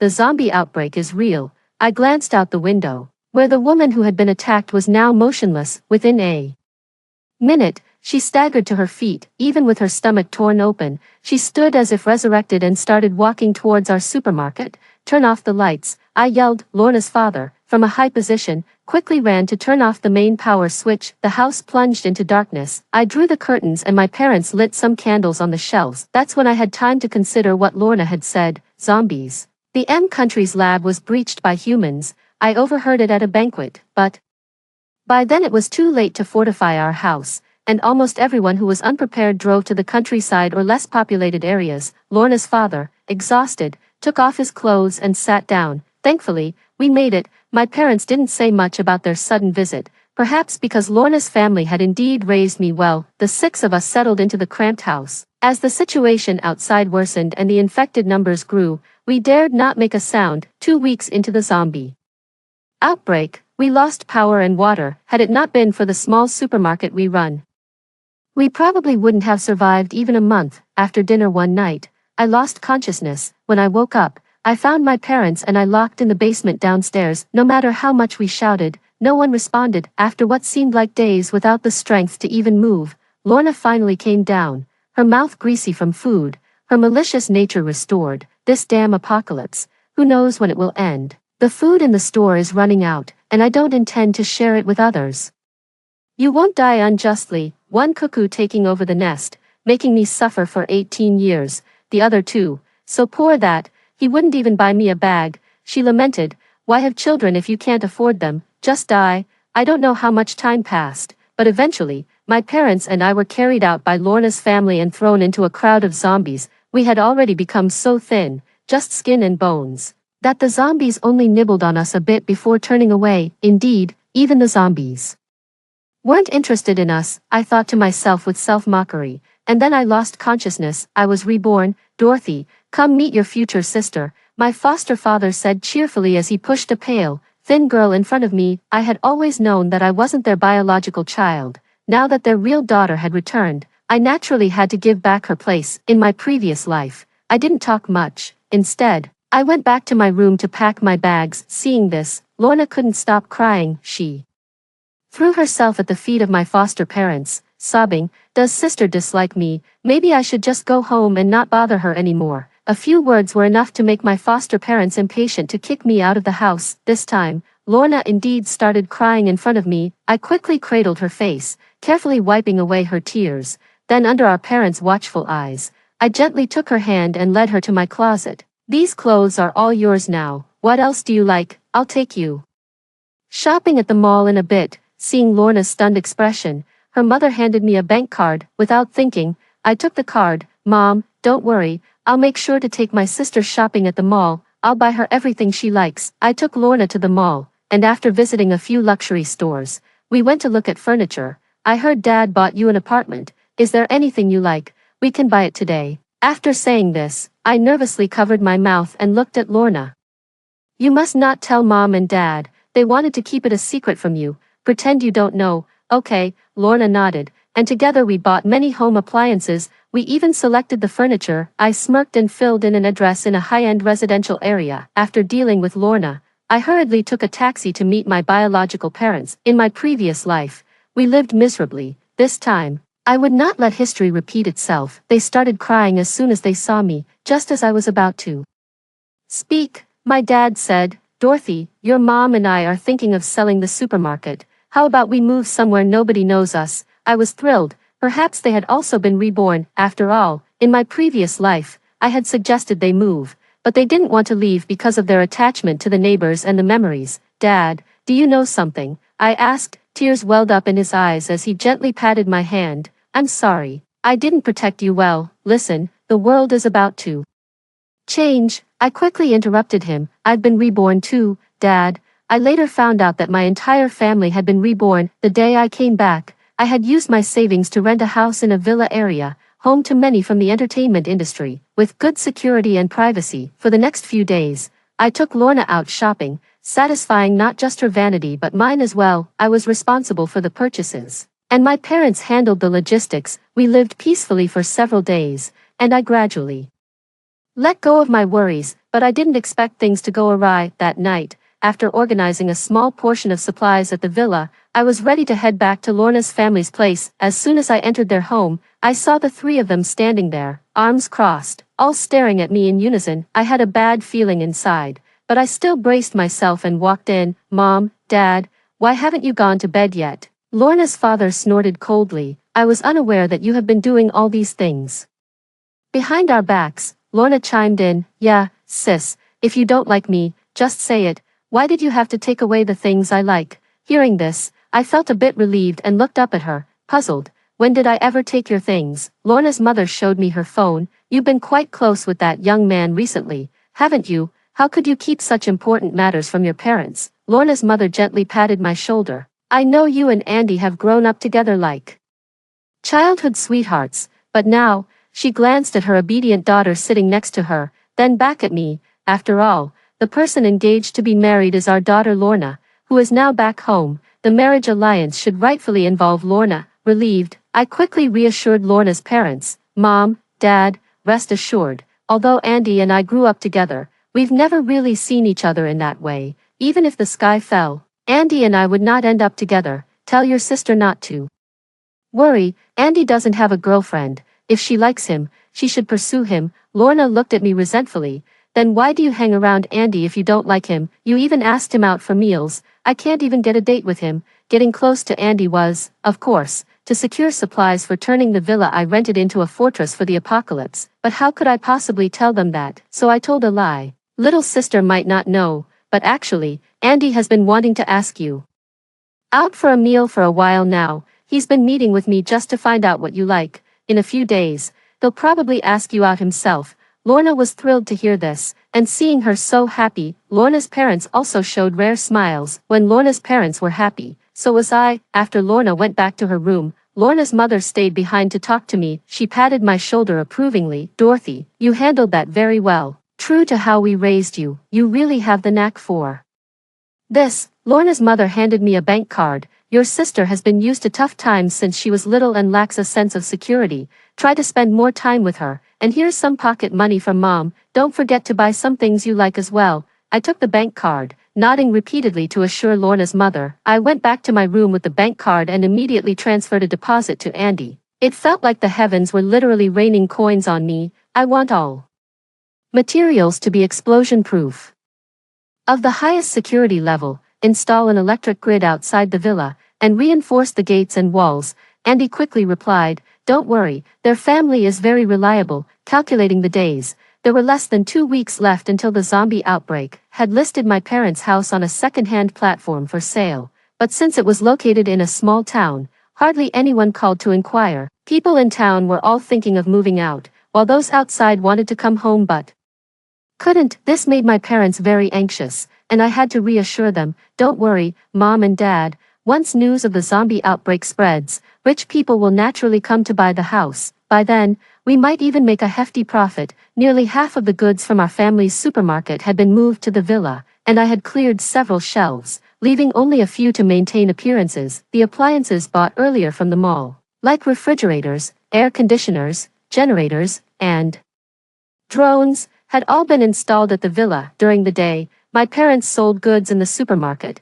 and at night, they helped me organize the supplies we had bought back at the villa. I hadn't touched the second and third floors of the villa. When renting, everything remains as is. I transformed the door leading from the first floor to the basement into a hidden door. The basement was remodeled into a bedroom and a storage room. After all, in our previous life, we encountered a horde of zombies.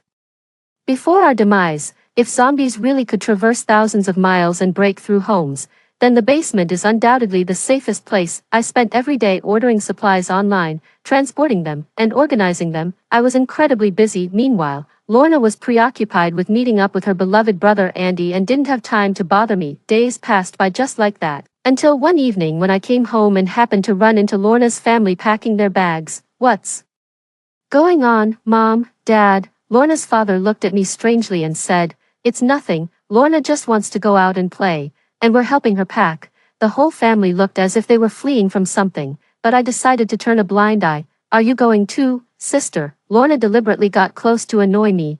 I usually avoid her, so there was no way I would go with her. She asked knowing the answer already. I repeatedly stepped back, waving my hands. No, I won't go, you guys go ahead. Lorna nodded in satisfaction and continued back to her room to pack. After returning to my room, I was a bit puzzled. If they had known the news this early in the previous life, how could they not have time to prepare? But a thought quietly emerged in my mind. They were really just packing luggage to prepare for going out. The next day, the family of 3 leisurely left with their luggage, seeing the empty villa. I also started to pack my bags to flee. While I was packing, the family of 3 came back with their luggage. What happened? Why did you suddenly come back? I walked out of the house and saw the panicked expressions on their faces. Where are you going? Lorna's father looked up at me. I saw that you all were not home, so I also planned to go out traveling. Lorna's father rubbed his forehead. It's not very safe outside recently. Before he could finish, Lorna tugged at his sleeve. Lorna's father looked at her in surprise, and Lorna smiled brightly. Sister, Dad's just teasing you. Go out and have fun. Don't forget to bring us some souvenirs. I also smiled and nodded, giving Lorna a discreet glare. Some people can't hide their feelings. Their dislike is evident on their faces. If that's the case, Then I wish you an early demise. That afternoon, Lorna ran to my parents' small supermarket. Unlike the previous life, this time she pitifully knelt in front of my parents, complaining about how her parents mistreated her and starved her. If my parents hadn't been reborn, they might have been moved to tears. Unfortunately, Lorna's tactic wasn't very effective this time, but my parents still followed my advice and handed the keys to the supermarket to Lorna. Lorna grabbed the keys and ran off. There was one day left until the apocalypse. Since I used the excuse of going out on a trip to leave Lorna's family, I moved to a villa to live with my parents. We had nearly cleared out the supermarket shelves. We left only some useless household items there. Sure enough,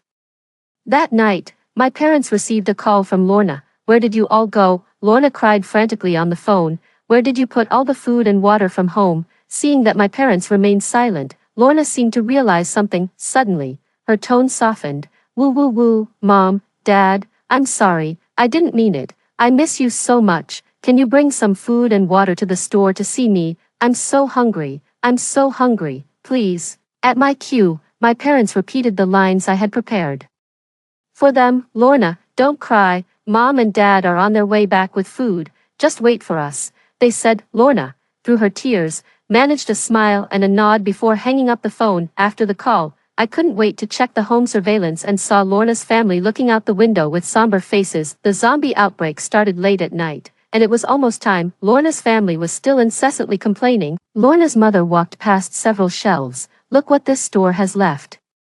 Towels, slippers, not a bit of food or water. How are we supposed to survive?" Lorna's father also looked dissatisfied at Lorna. "Didn't you say these poor folks had a lot of food at home, enough for our family to live on for several years?" Lorna, at a loss, shook her pale little face gently. "Mom, Dad, it's not like that. You've misunderstood Lorna. Lorna didn't expect things to turn out this way. Once they come back, we'll have something to eat, then we can send them out to gather more supplies. I remember there's a storage room here. It definitely has food and water." Meanwhile, my parents were furious. My mom sat in a chair nearby, wiping away tears. "We raised Lorna with all our hearts, and it turns out we raised an ingrate. And then there's you, Dorothy, with whom we had no real ties, and we never raised you, yet you show such filial piety." I couldn't help but tear up. Blood is thicker than water. After all, I can see who truly cares. During the years with Lorna's family, though her parents never mistreated me,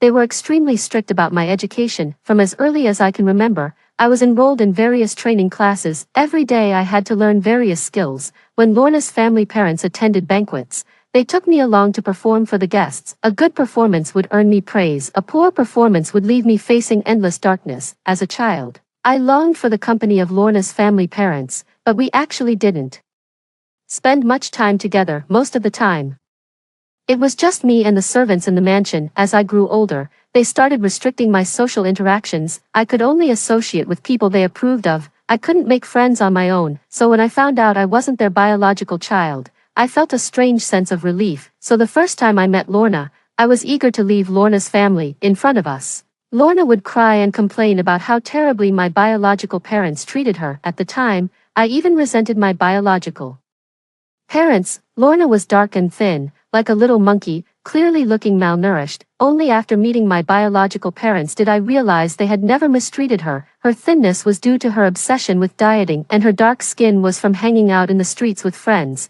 getting sunburned. It wasn't that her parents didn't give her spending money, but she always chased after luxury items, wanting to buy expensive bags and cosmetics. Whenever her parents didn't meet her demands, she would throw a fit and hang out with those friends. Over time, her parents couldn't handle her and indeed couldn't control her. This time, finding out that Lorna's family corporation was her own family likely fulfilled her wishes, so she did everything to please Lorna's family parents, even to the extent of forcing our family into the basement to save Lorna's family parents' lives. At the moment, Lorna was still cursively blaming us. Perhaps because she was a bit hungry, she pulled out some snacks from her bag, prepared in advance, and started eating on the floor. They waited until late at night, but Lorna's family never saw us coming with the food. That's when they finally remembered me, far away. When Lorna heard this, her eyes brightened. "Yes, indeed, how could I forget about Dorothy?" Lorna's eyes twinkled with malice. "She's been squatting in our nest for so many years. Now it's time she repaid us." As she spoke, my phone began to ring. Answering the call, I was greeted by Lorna's father's insincere voice, Dorothy dear, how have you been enjoying yourself lately? I hear the times are troubled, you should hurry back home, your mom, dad, and sister are all worried about you. When you come back, could you stop by the supermarket and pick up some supplies? We're running low on everything here. I curled my lips into a smile, feigning urgency. Don't worry about me, I'll bring supplies home. Lorna's father sent me the address, his tone much softened. I'll be home soon. I just got off the plane. You called just at the right time, Dad. Upon hearing that I would be home soon, Lorna's family couldn't stop smiling. Good child, we can always rely on you at crucial times. He hung up the phone contentedly, not noticing Lorna's increasingly gloomy face on the side. After hanging up, I checked the time. It was almost right to deliver them a big surprise. I called the person who bought our house. Mr. Jorge, we've packed our bags and left the supermarket. You can move in now. The other side seemed impatient as well, and upon hearing I had left, they immediately prepared to leave. In fact, a few days ago, a mysterious tycoon reached out to me after his assistant saw that my house was for sale, urgently needing a place to store supplies. Without a second word, he transferred a deposit to me, and after viewing the house, he immediately paid the full amount. During this time, he also continuously stored food and other supplies in our warehouse. Jorge is a good man. He even called to advise me to prepare enough food to last a year. He wasn't in a hurry for me to move out immediately but said he was willing to give me a few days. However, I had to move out completely by November 10th. I nodded in agreement. November 11th was the day the zombie outbreak was set to occur. Within half an hour, Mr. Jorge's car was already at our house's supermarket entrance. Upon hearing the roar of the car engine, Lorna jumped up from the ground excitedly. Great, maybe it's Dorothy and those two paupers coming together. Lorna's parents also stood up excitedly. Without a second thought, Lorna quickly opened the supermarket's rolling door, eagerly looking outside. Their eyes met. All was silent. Mr. Jorge even took a few steps back and looked up at the sign hanging at the supermarket entrance. He confirmed it was the safe place he had purchased. He hadn't made a mistake. Who are you? Jorge asked warily, eyeing Lorna and her parents. Lorna immediately became tense, her tone unfriendly as she eyed Jorge. And who are you? Why are you at my house? What do you want? Jorge, not one to be easily intimidated, his expression darkened upon hearing Lorna's tone. This is my house now, and I want to know why you are trespassing. Believe me, I will call the police. Lorna scoffed. Go ahead and call them. See if the police have time for this trivial matter right now. Lorna rolled her eyes at Jorge and turned to shut the door. Fortunately, Jorge reacted quickly, too. Bodyguards immediately leaped out from behind him, blocking Lorna's move to throw her out. I bought this house with my money. It's my home now. The name on the property deed is mine. I am the rightful owner of this house. I don't know who you are, but the original owner called me to say she had moved out. I advise you to leave my house immediately, or I will make sure you regret it. Lorna might have been inexperienced, but that didn't mean Lorna's parents were too. They stood behind, staring blankly at Jorge for a few moments, then suddenly recognized who he was. Though they had never met him in real life, they had often seen his face on television. Jorge is a highly influential figure in the finance industry. As soon as Lorna's parents saw him, they approached him immediately. Hello, Mr. Jorge, we're terribly sorry. Our daughter has been separated from us since she was very young and we have only just found her, so she's quite wary of strangers. Please don't take it personally.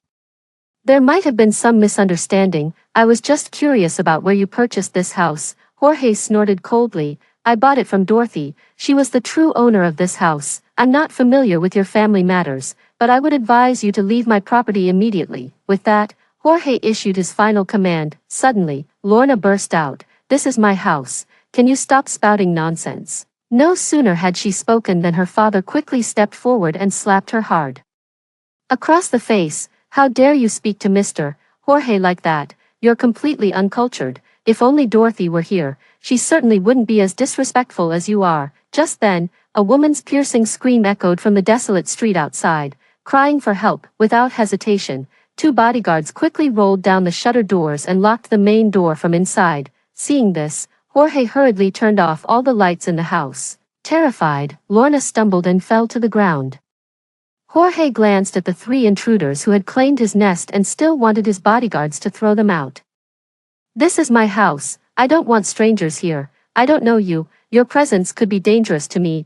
Upon hearing this, Lorna and her parents' expressions changed drastically as they desperately pleaded on their knees for Jorge to spare them. Although Jorge had lived abroad since childhood, he was still Chinese at heart and was somewhat moved by the scene. He couldn't bring himself to harm his compatriots, so he called me. I don't know you, but I know Dorothy is a good girl. As soon as Jorge finished speaking, my phone rang with his inquiry on how to handle Lorna and her family. Thinking back to their deeds against me and my biological parents in their past lives, I said, lock them in the basement without food or water, let them survive as long as they can. I'm worried they might harm you if they stay with you. Upon hearing this, Lorna cursed me furiously. How dare you accuse us? You're the despicable one here. Lorna tried to grab Jorge's phone to yell at me but was stopped by Jorge's bodyguards. Watching the frustrated Lorna on the surveillance, I added fuel to the fire. You probably don't know yet, but I've been aware of the zombie outbreak for a while, so my parents and I are safe and sound,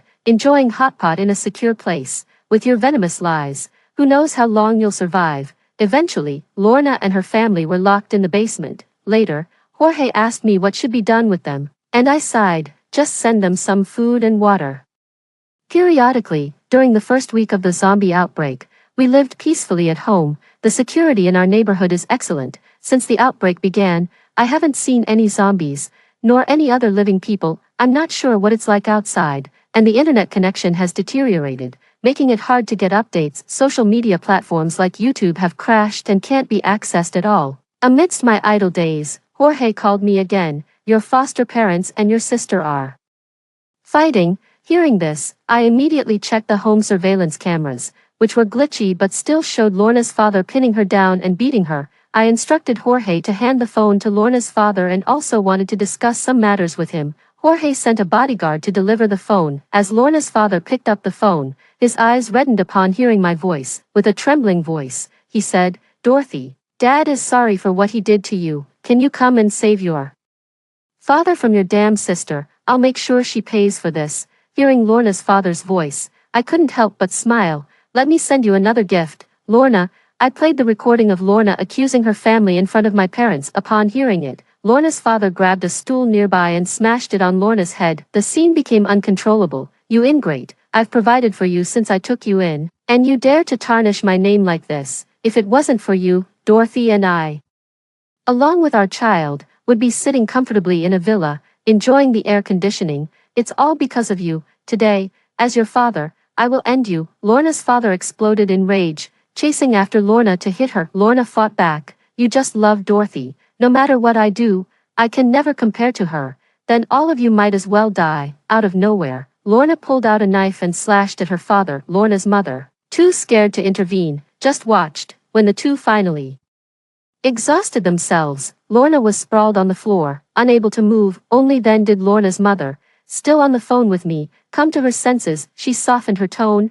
Dorothy, it's Mom, can you help me get out of here? All of Lorna's family's fortune will be yours. Mom really misses you. What use do I have for money now? Staying alive is what's most important. I scoffed at myself, thinking, if I had known this would happen, why did I ever bother? I ruthlessly hung up the phone. Because of Lorna's severe injuries, and her father's lack of strength, the family of three collapsed in the basement. In the middle of the night, somehow, Lorna managed to escape the basement. Luckily, I was still awake and saw it on the surveillance camera, so I quickly called Jorge. Lorna violently opened the roller door, her noise echoing loudly on the desolate street. A horde of zombies ran towards her, and Lorna's father, from somewhere behind her, pushed her out. Lorna's mother, somewhat delirious by then, was also thrown out by Lorna's father. Just as he was about to close the roller door, the arriving bodyguard pushed Lorna's father out as well. Then he securely closed the door. Screams of agony could be heard from outside. None of the family survived. In the end, their fate was a result of their own actions. The second week of the zombie outbreak, just like in the previous life, there was no water or electricity. Half a year after the outbreak, the government announced new news: a zombie vaccine had been developed, and all survivors would be relocated to a safe zone. Month later, under military escort, our family finally stepped out of our home again. This moment marked not just a new beginning for our family, but a rebirth for the entire nation.